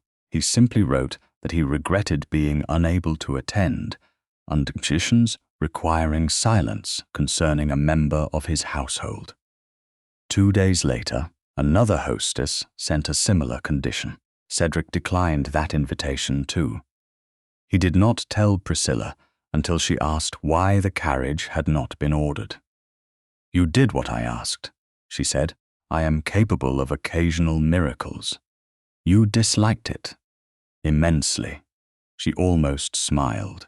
They were standing in the long gallery after the dowager had retired from an afternoon reading. Late sunlight stretched across the carpet, catching dust in the air. Cedric had spent the past week giving Priscilla exactly what she had demanded. No public campaign, no ducal rescue, no attempt to move her to a more respectable position.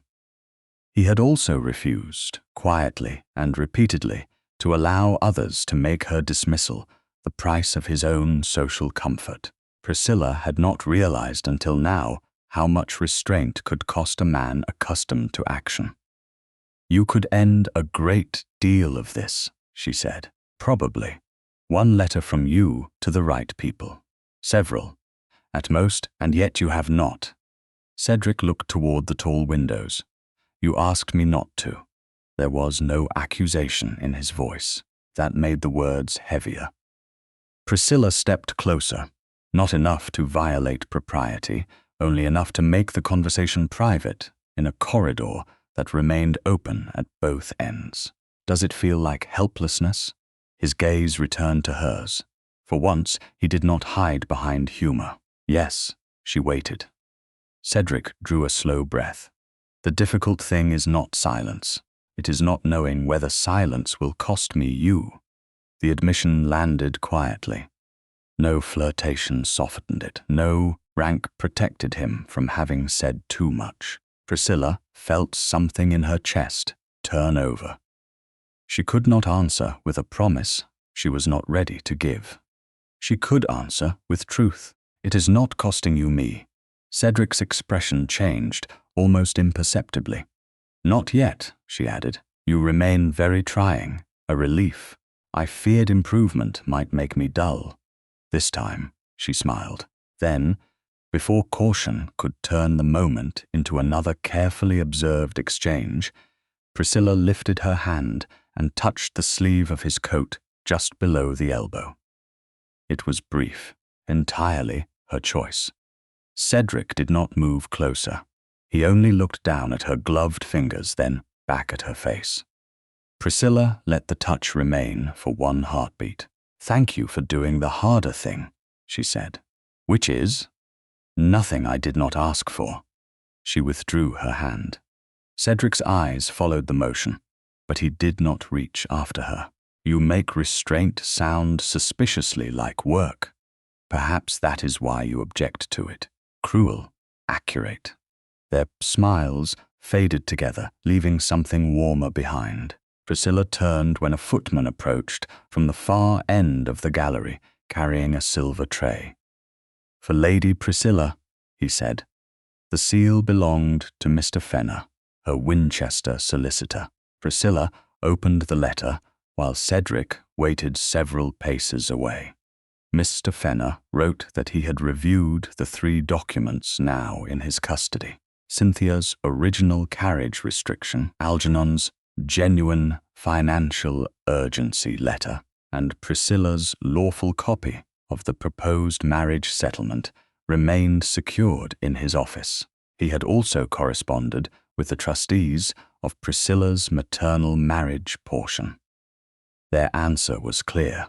No settlement connected with Sir Algernon would proceed without Priscilla's present and freely given consent. They requested a meeting with her in London to place her instructions formally on record. Priscilla read the final paragraph twice. Cedric did not ask what it said. My trustees want to see me, she told him. In London? Yes. Do you want to go? The question had become familiar. It no longer felt like caution. It felt like respect. Priscilla looked toward the gallery windows. Beyond them, to the road that eventually led to Winchester, the railway, Waterloo Bridge Station, and the city she had left under another name. Returning frightened her. That was no longer enough to decide against it. Yes, she said, I do. Cedric nodded. Then London it is. Priscilla folded Mr.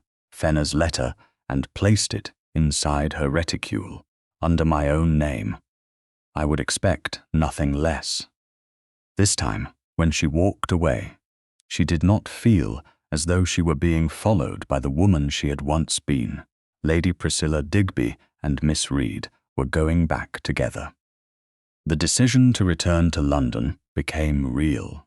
The moment Priscilla began deciding where she would sleep after the train arrived. Until then, the journey had existed as an answer in a gallery, brave enough while no timetable had been consulted and no trunk had been opened. Now Mr. Fenner's second letter lay beside the Dowager Duchess's writing desk, confirming that Priscilla's maternal trustees could receive her 2 days hence, and that the original documents remained secured in his Winchester office. Cynthia's carriage restriction, Algernon's financial letter, Priscilla's copy of the proposed settlement. None of them would return to her possession before London. Mr. Fenner would carry them himself when the party travelled. Priscilla preferred it that way. Evidence could support her.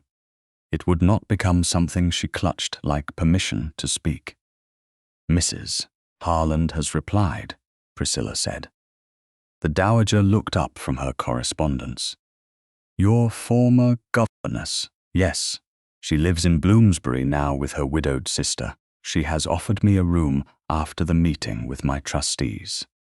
Cedric, standing near the window with a railway timetable open in one hand, turned his head. "You will not stay at the Highborough house in London?" The question came too quickly. Priscilla noticed. So did he. "No," she said, "not while this is unresolved."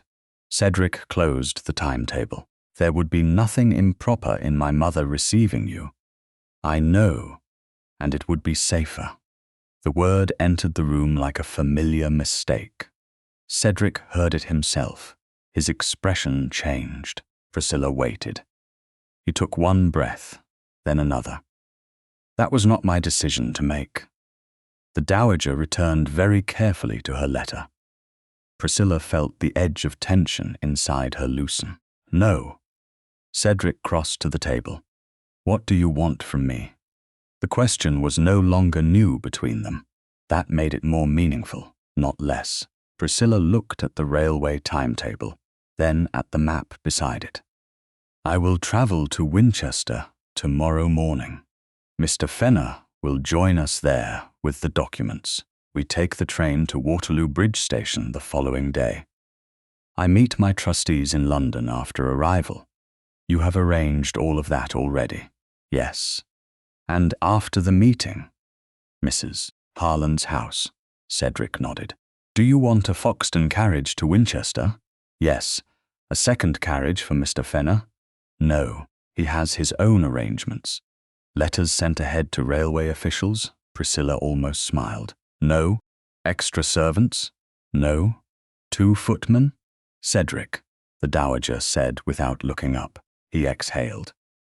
"I am demonstrating how impressively difficult restraint has become." Priscilla folded Mr. Fenner's letter. "I want you and the Dowager Duchess to come with me." Cedric stopped. The humour vanished from his face. "Not to lead the meeting," she continued. "Not to answer my trustees. Not to confront Algernon if he appears. I want you there because I would rather not walk back into London alone." The admission cost her something. She had spent weeks proving she could make choices without borrowing another person's authority. Asking for company felt perilously close to surrender until she recognized the difference. Dependence imposed was a cage. Support requested was not. The Dowager set aside her pen. "Then I shall come." Cedric said nothing for several seconds. Priscilla watched him struggle against the instinct to promise more than she had asked. "And I shall come," he said at last. "On your terms." "Thank you. I am beginning to suspect those words are becoming dangerous." "Which ones?" "On your terms, only to men who dislike terms. I dislike losing arguments. That is not the same thing. It feels remarkably similar." The dowager laughed, softly, and for a moment the journey ahead became merely a journey. Then a servant entered with the afternoon post, and Priscilla saw 2 more invitations that no longer included her name. The reality returned. London would contain more than trustees. It would contain every whispered version of what she had done. Later, near dusk, Priscilla found Cedric alone in the library, standing beside the long windows that overlooked the western lawn. She had come to return a volume the dowager had finished, but he turned before she reached the shelves. "Are you avoiding dinner?" she asked. "I was considering it." "Your mother would send a footman. She would send 3, so that my disobedience looked ceremonial." Priscilla placed the book on the table. "You have been quiet. A terrible development, I know. You said once silence felt like helplessness." Cedric looked toward the darkening glass. "It still does." She waited. He did not fill the space with wit. That alone told her he had something real to say. "I could make parts of this easier," he said. "I could send instructions to London. I could ensure Algernon never comes within 50 yards of you. I could write your trustees before you arrive. I could ask half the men in my acquaintance to decide in advance that Cynthia Kelsall is ridiculous. And you have not. Because you did not ask me to." His hand tightened once around the back of a chair. "I am discovering that good behavior is extremely inconvenient." Priscilla smiled faintly. "You are surviving it. Barely." His gaze returned to hers. The humor faded again. "There is something else." She knew instinctively that this was not about the journey. "What?" Cedric looked almost irritated with himself. "I am frightened." Priscilla had heard men admit anger, pride, annoyance, even regret. Fear sounded different. It stripped rank from the speaker. "Of Algernon?" "No." The answer came at once. "Of the trustees?" "No." "Then what?" Cedric's jaw shifted. For a man who could command servants, estates, correspondence, and rooms full of people without raising his voice. The next sentence seemed almost physically difficult. "Of what happens after London." Priscilla did not move. "You will no longer need Foxden," he said. "Your name is already restored here. Your trustees will confirm your independence. You will have Mrs. Harland. Your own connections, your own future." He paused. "And I do not know whether that future includes me." The room seemed very quiet. Priscilla had known. There was affection between them. She had known it in the accidental touch over a reference letter, in the arm offered on the terrace, in the hand he had held only after permission, and in the way he had learned to ask before acting. But this was different. Cedric was not protecting her. He was risking an answer. "You are afraid I will leave Foxden," she said. "Yes. I am going to leave Foxden eventually." Something moved in his face, quickly controlled. Priscilla stepped closer. "I am still your mother's companion." "I know. And you are still my employer." "I know that too." "Then there are things we should not decide yet." He gave a single nod. "Agreed." "But you asked whether silence would cost you me." Cedric's eyes held hers. Priscilla felt her own fear then, quieter but no less real. Loving him while employed beneath his roof would require care. Loving him after leaving might require even more courage than London, yet refusing to acknowledge what existed between them would not make it disappear. She crossed the final step herself and put her arms around him. Cedric went completely still. For one heartbeat, he did not touch her. The pause was so deliberate that emotion rose sharply in her throat. She tightened her arms, giving the answer he was waiting for. Only then did he embrace her. His hands settled carefully at her back. Nothing possessive, nothing hurried. Priscilla closed her eyes. The embrace was warm, steady and almost painfully gentle after weeks of measured distance. Cedric lowered his head slightly, not to kiss her, only to rest near enough that she could hear his breathing. "This is not an answer about forever," she whispered. "I know. It is an answer about now." His arms tightened only a fraction. "Then I shall be grateful for now." She drew back first. Cedric released her immediately. The restraint made leaving the embrace harder than entering it had been. Priscilla looked at him and knew both of them felt the boundary standing between them. Employer, companion, duke, lady. None of those words erased what had just happened, but neither could they be ignored. "There is one thing I must do before we leave," she said. Cedric's expression sharpened. "What?"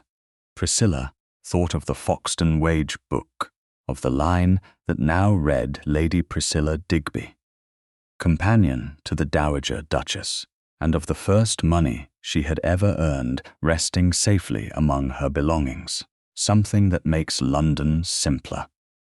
She left the library before he could ask again, carrying with her the certainty that tomorrow she would complete her final duties at Foxden, and that before Cedric Danvers could court her, he would first have to cease being the man who paid her wages.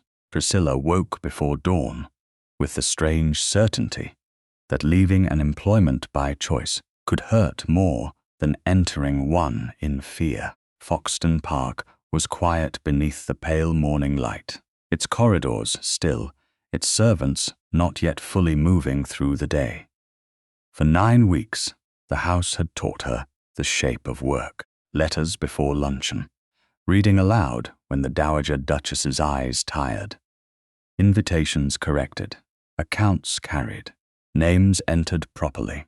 £35 a year had seemed almost symbolic when she first negotiated it. Now the wage represented something far larger than money. It proved that a woman born to rank could choose usefulness without becoming less herself. By breakfast, Priscilla had made the decision complete. Her 3 important documents remained in Mr. Fenner's custody in Winchester, exactly where she had placed them. The solicitor would carry Cynthia's original carriage restriction, Algernon's genuine financial letter, and Priscilla's lawful settlement copy when they travelled the following day. Nothing legal required her attention this morning. What remained was personal. The Dowager Duchess was waiting in the morning room when Priscilla entered with the correspondence tray. Cedric stood near the fireplace, reading a letter he did not appear to see. He looked up immediately. Priscilla placed the tray on the table. "Your Grace," she said to the Dowager, "I should like to complete today's letters before luncheon." The Dowager studied her face, and after luncheon, "I intend to give notice." Cedric went completely still. The Dowager did not. "I see." Priscilla turned to him. "I should have told you first, but the position is your mother's daily household concern." "And my payroll," Cedric said quietly. "Yes." His expression gave away almost nothing, but Priscilla had learned enough to see the tension beneath the calm. "This is not because Lady Cynthia succeeded in shaming me," she said. "I know. Nor because I regret working here. I know that too. Then let me finish." Cedric inclined his head. Priscilla drew a slow breath. "I fell in love with my employer. I do not wish to be courted by him." The Dowager's eyes softened, but she looked down at the letters before her. Cedric's face changed more visibly. The humor he used when rooms became difficult did not appear. "You are ending your employment because of me, because of us? That sounds dangerously reasonable. You once said reason was disappointing." "I was younger then." It was such a Cedric answer that Priscilla almost laughed. Instead, she continued, "Tomorrow I return to London under my own name. I will stay with Mrs. Harland. My trustees will receive my instructions. If you are still my employer, when you ask what place you have in my life, I will never know whether my answer is entirely free." Cedric looked at her for a long moment. "Then the employment ends today. If your mother accepts my notice." The Dowager Duchess looked up. "My dear, if I refused, you would remain out of affection and resent me by Thursday, probably Wednesday. Then I accept." Her voice softened. "But I reserve the right to complain about every future companion." "That seems fair." The morning proceeded as though nothing had changed, which made every ordinary task more vivid. Priscilla read 2 letters aloud. She corrected the date on a charitable subscription. She prepared a reply to Lady Highborough that neither defended nor apologized for anything. At noon, she closed the final correspondence box and handed the key back to the Dowager. The small sound of metal touching the older woman's palm felt more final than Priscilla expected. After luncheon, Mr. Hales arrived with the household wage book. He carried no ceremony into the room. That suited Priscilla. The ledger lay open to the page where 2 lines recorded the woman she had been at Foxden. Miss Priscilla Reed, companion. Then, beneath it, Lady Priscilla Digby, companion to the Dowager Duchess. Neither had been erased. Neither needed correction. Mr. Hales calculated the exact amount owed through that day. No bonus appeared, no gift disguised as wages, no generous adjustment from the Duke. Cedric stood near the window and did not interfere. The steward counted the money, placed it inside a plain envelope, and slid a receipt toward her. Priscilla signed carefully. Lady Priscilla Digby. For a moment, she looked at the name and remembered the first envelope she had received in the accounting room, while Lady Cynthia stared as though wages were contamination. This time, no one laughed, no one apologized. It was simply payment for work completed. "Thank you, Mr. Hales," she said. "My lady." He closed the ledger and withdrew. Cedric remained by the window. The Dowager Duchess rose, crossed to Priscilla, and kissed her cheek. "You were very good at the work." The words nearly undid her. "Thank you. I mean it as an employer, not as a duchess." "Then I shall treasure it more." The Dowager looked toward her son. "I believe there is a reference waiting." Cedric came forward with a folded letter. His ducal seal was intact. He handed it to Priscilla without touching her fingers. "You may read it now if you wish. Should I fear it? Only if you have developed an aversion to praise." She broke the seal. The letter was formal. It stated that Lady Priscilla Digby, having served under the name Miss Priscilla Reed, had performed her duties with intelligence, discretion, excellent judgment, and unfailing reliability. There was no mention of her birth excusing the alias. No suggestion that she had merely played at employment. Cedric had written about the work itself. Priscilla folded the paper slowly. "This is kinder than necessary." "No." His gaze held hers. "It is accurate." The Dowager Duchess gave them both a look of profound impatience. "I shall be in the conservatory." When the door closed behind her, silence remained. Priscilla held the reference in one hand and the wage envelope in the other. Cedric stood several feet away. The distance between them was proper. For the first time, it was also unnecessary. "You are no longer employed by me," he said. "No. You are leaving Foxden tomorrow." "Yes." "You will stay with Mrs. Harland after the trustees' meeting." "Yes."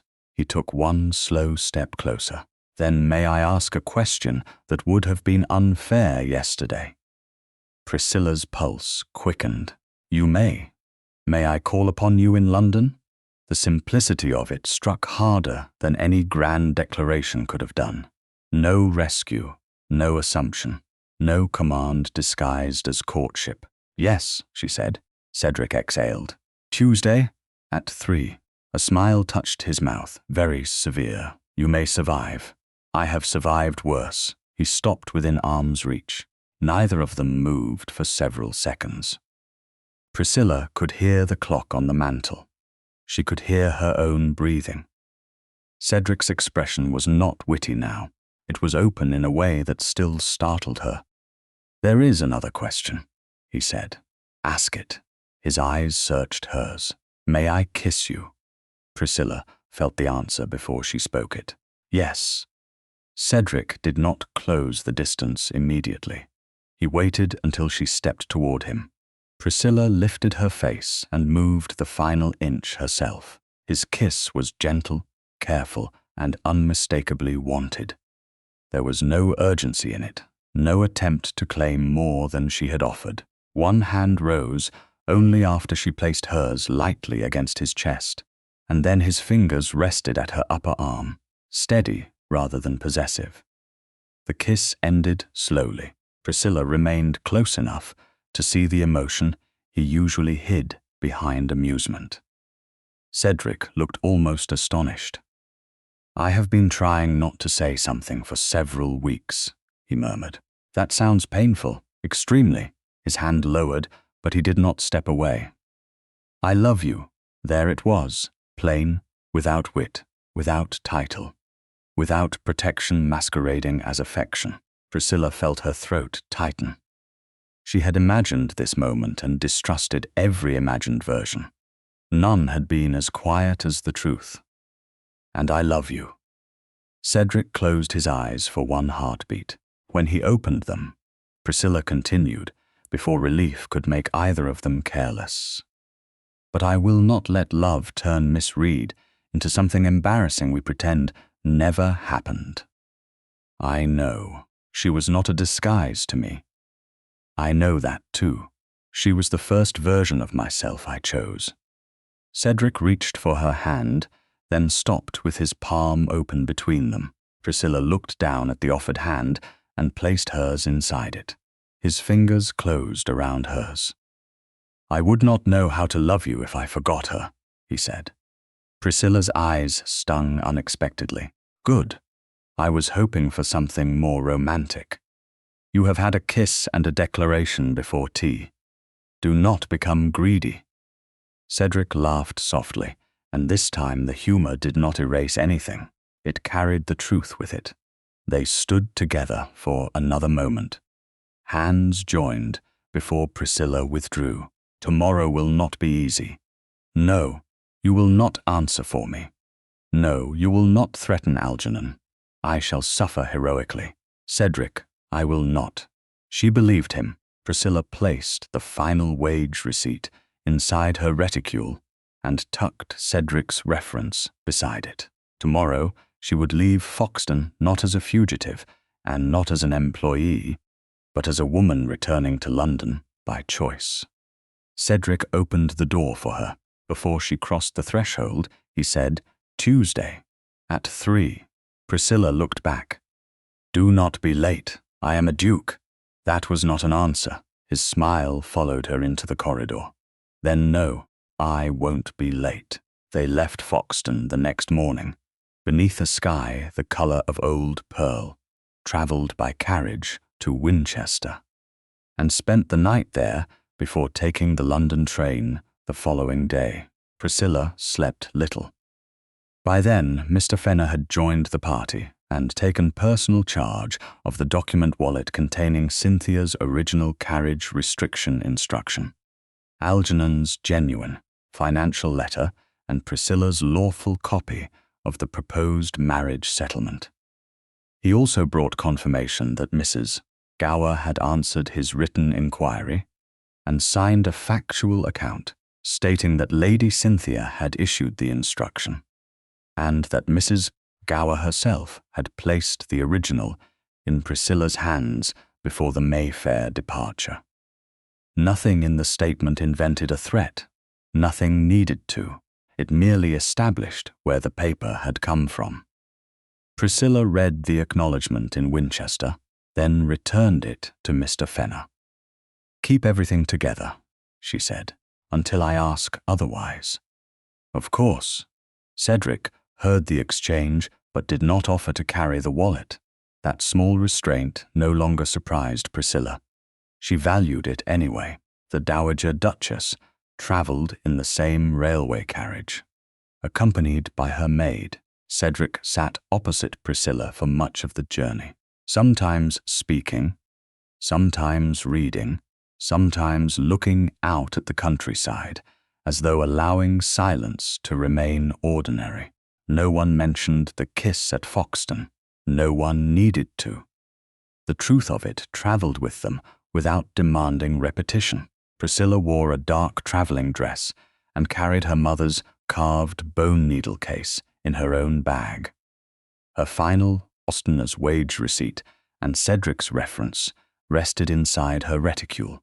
For the first time since she had fled London, she returned with fewer secrets than she carried away. By the time the train slowed beneath the iron and glass of Waterloo Bridge Station, steam had begun to drift thickly along the platform. Porters moved beside the carriages. Doors opened.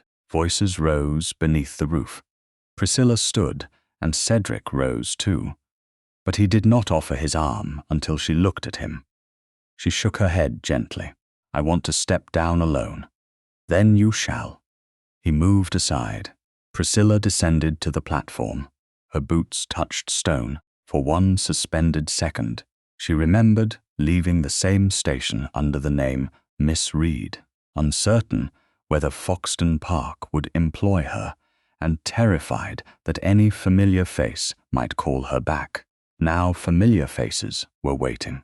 Two of her maternal trustees stood near the end of the platform with a clerk. Mr. Fenner stepped down behind the Dowager. Then Priscilla saw Lady Cynthia. She stood beside a dark carriage beyond the platform entrance, dressed in grey silk, with a bonnet trimmed too severely for mourning and too elegantly for modesty. Sir Algernon stood at her side. The sight of him did not make Priscilla weak. It made her tired. Cynthia reached her first. At last, Priscilla stopped several paces away. The Dowager remained behind her. Cedric stopped farther still.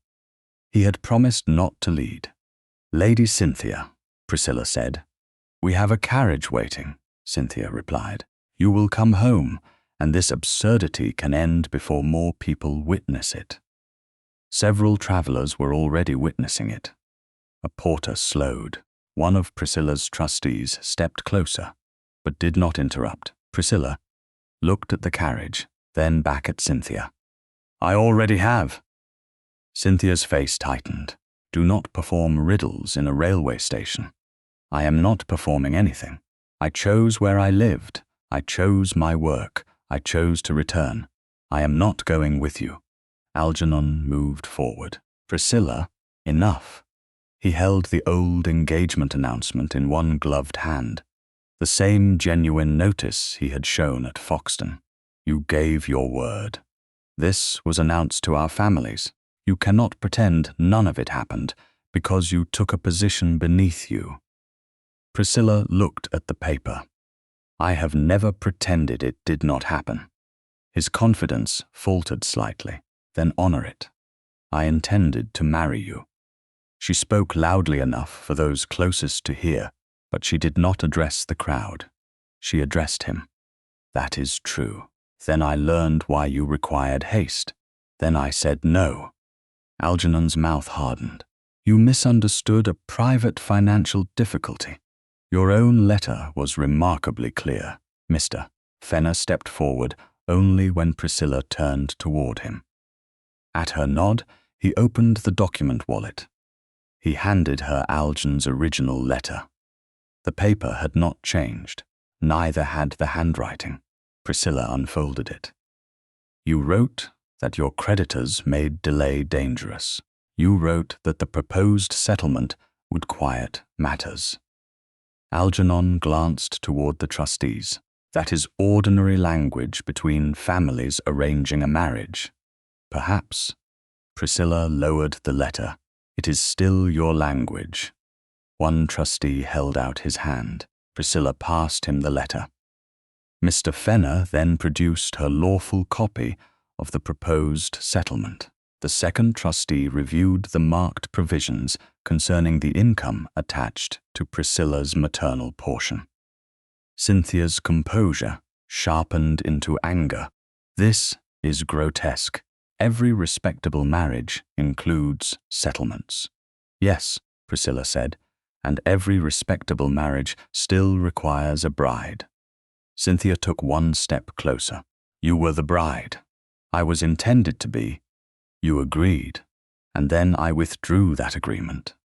Cynthia looked toward the trustees.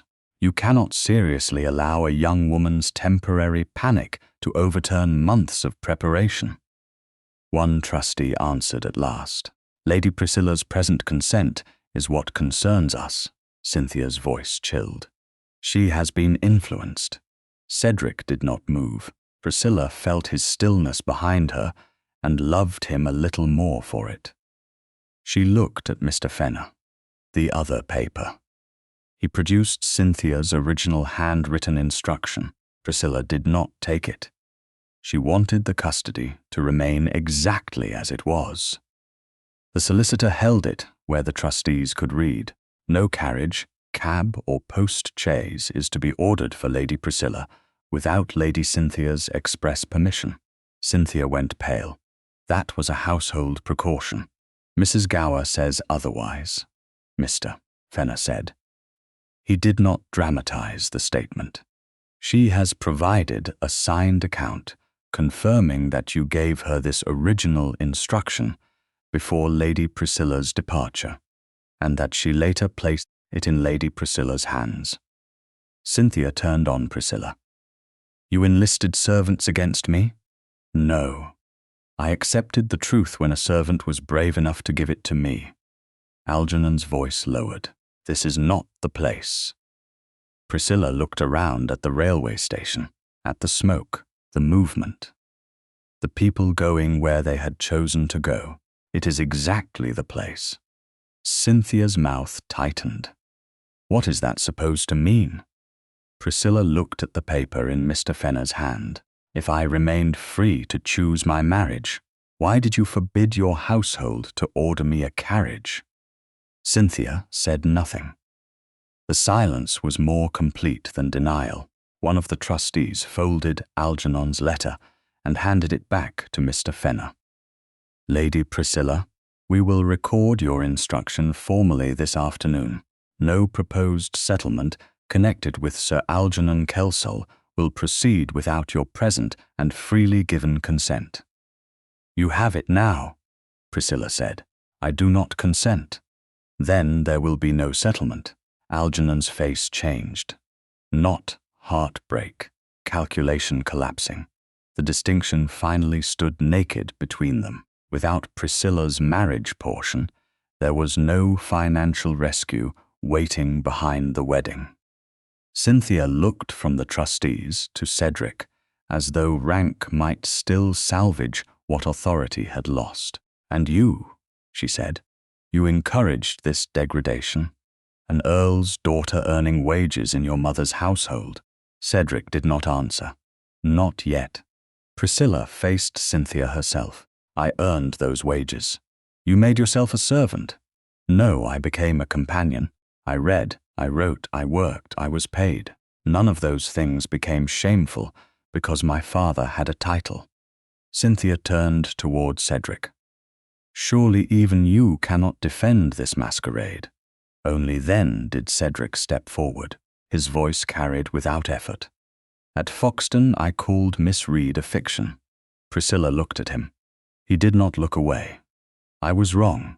She worked, she was paid, and she earned more honor under that name than most of us inherit with ours. Nothing followed. No proposal. No announcement that Priscilla belonged to him. He stopped exactly where he should. The rest belonged to her. Cynthia looked around and discovered that the station had not become her drawing room. The trustees were no longer persuadable. Algernon's engagement notice had become evidence only of a former intention. His own letter revealed why delay had mattered.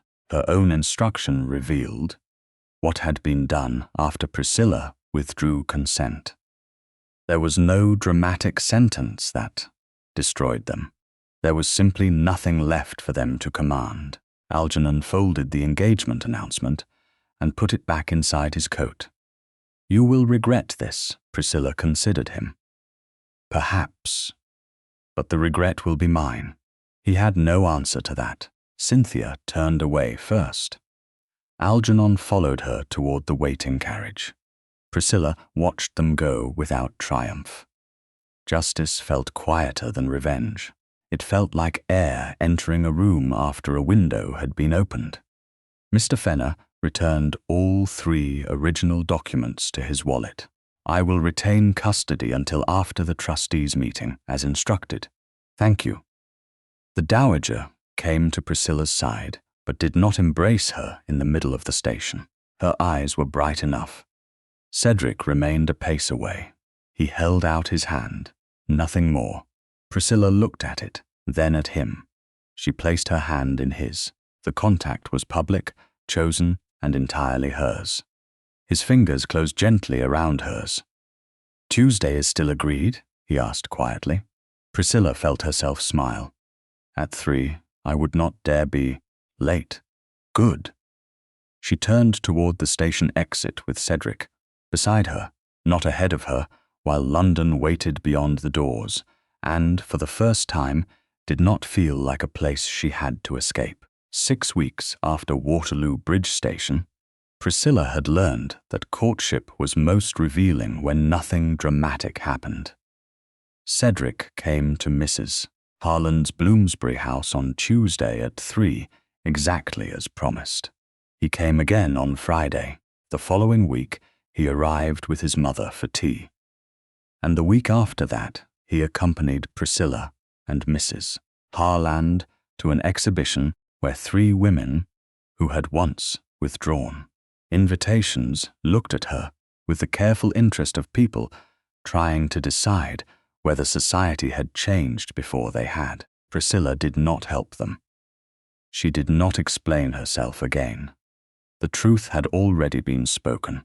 Her maternal trustees had formally recorded her refusal of any settlement connected with Sir Algernon Kelsall. After that meeting, Mr. Fenner returned Cynthia's original carriage restriction, instruction, Algernon's financial urgency letter, and Priscilla's lawful copy of the abandoned settlement to her legal papers, where they remained together and intact. The documents had done their work. They no longer needed to dominate her days. Society changed more slowly. Lady Cynthia's version of events did not vanish in a single afternoon. It simply became harder to repeat, without someone asking inconvenient questions. Why had Priscilla been forbidden access to a carriage if she was entirely free? Why had Algernon written about creditors and haste? Why had her trustees refused the match?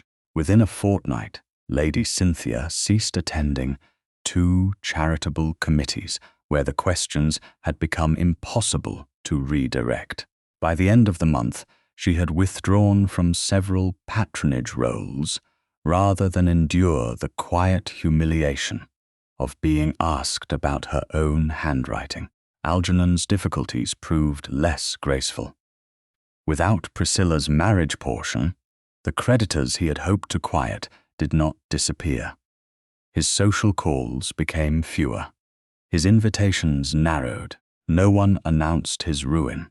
It approached in the ordinary way financial consequences usually did, through letters, refusals, and doors that no longer opened quickly.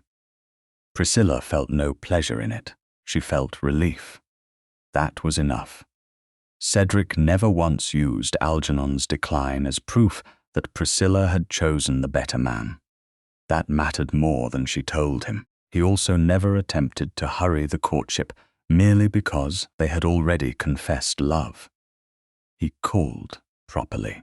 He sat beneath Mrs. Harland's watchful eye. he brought books for Priscilla, and once brought the wrong volume because he had been distracted by an argument with his steward. A failure she found strangely reassuring. They walked in public gardens when accompanied. They attended dinners only when Priscilla wished to go.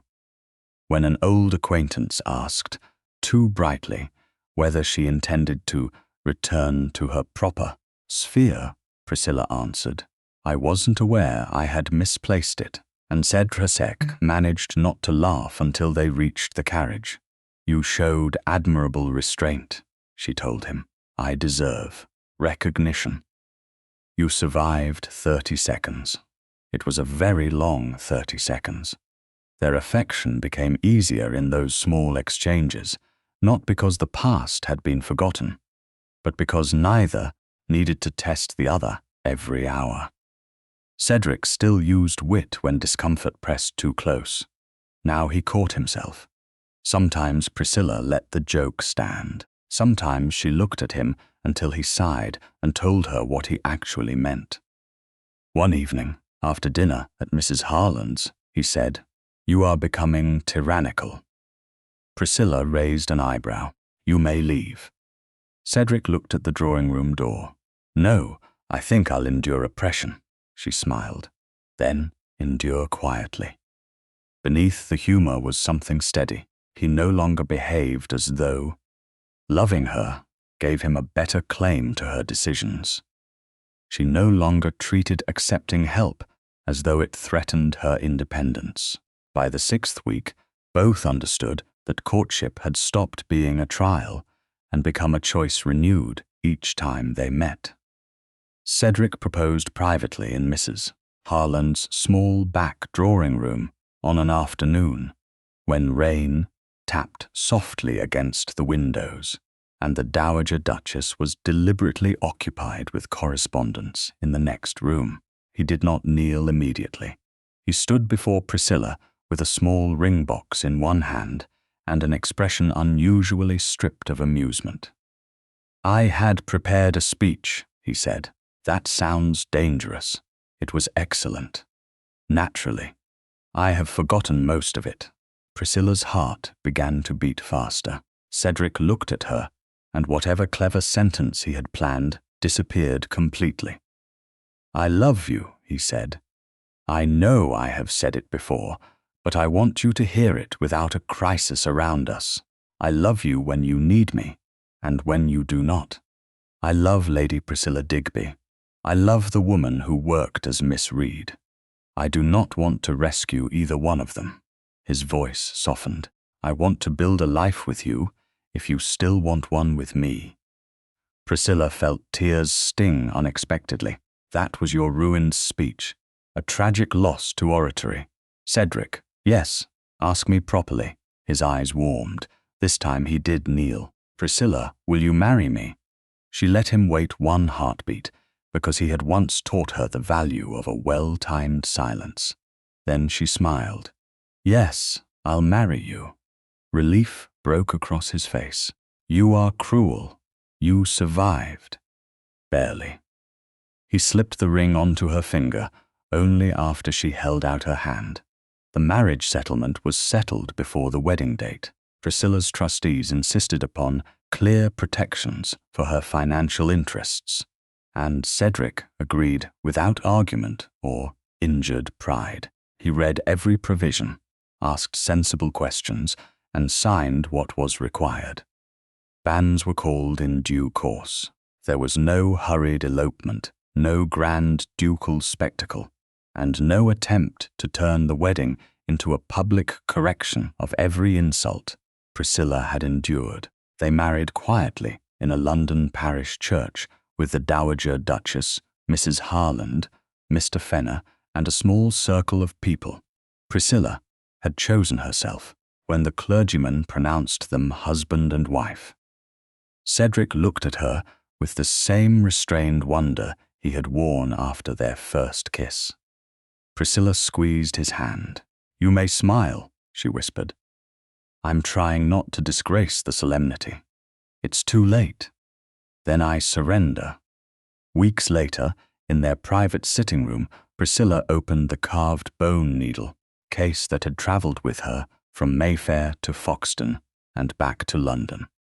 The tiny primrose on the lid had worn smooth beneath years of use. Inside, she placed the final Foxden wage receipt she had kept folded carefully since the day she ended her employment. Lady Priscilla Digby. Cedric, seated beside her, watched without interrupting. His gaze settled on the initials carved beneath the primrose. P.D. "They still suit you," he said. Priscilla looked down. Once, those letters had meant only Priscilla Digby, the Earl's daughter, who had been taught where to sit, whom to marry, and how little trouble a well-bred woman ought to cause. Later they had belonged to the woman who chose misread, wages, uncertainty, and the right to say no. Now society would call her Priscilla, Duchess of Highborough. In private, she could also think of herself as Priscilla Danvers. The letters had remained. The life had changed. "Yes," she said softly, "they do." Cedric touched the edge of the wage receipt, but did not remove it. "Do you ever regret going to Foxden?" Priscilla considered the question. "I regret that I had to flee before I learned I could choose." She closed the needle case. "I do not regret what I chose afterward." Cedric's hand rested on the table between them, open in the old familiar way. Priscilla looked at it and smiled. Then, instead of placing her hand in his immediately, she rose, crossed the small space between their chairs, and kissed him first. Cedric responded, with the same care he had shown from the beginning, one hand settling gently at her waist, only after she leaned closer. When she drew back, his expression held warmth, amusement, and something deeper that no longer frightened either of them. "Was that also a choice?" he asked. "Do not become unbearable." "Too late." Priscilla laughed and sat beside him. This time she placed her hand in his without hesitation. Cedric threaded his fingers through hers. On the table, the carved bone needle case rested beside the final wage receipt, the old initials still visible beneath the primrose. Nothing had been erased. Nothing needed to be.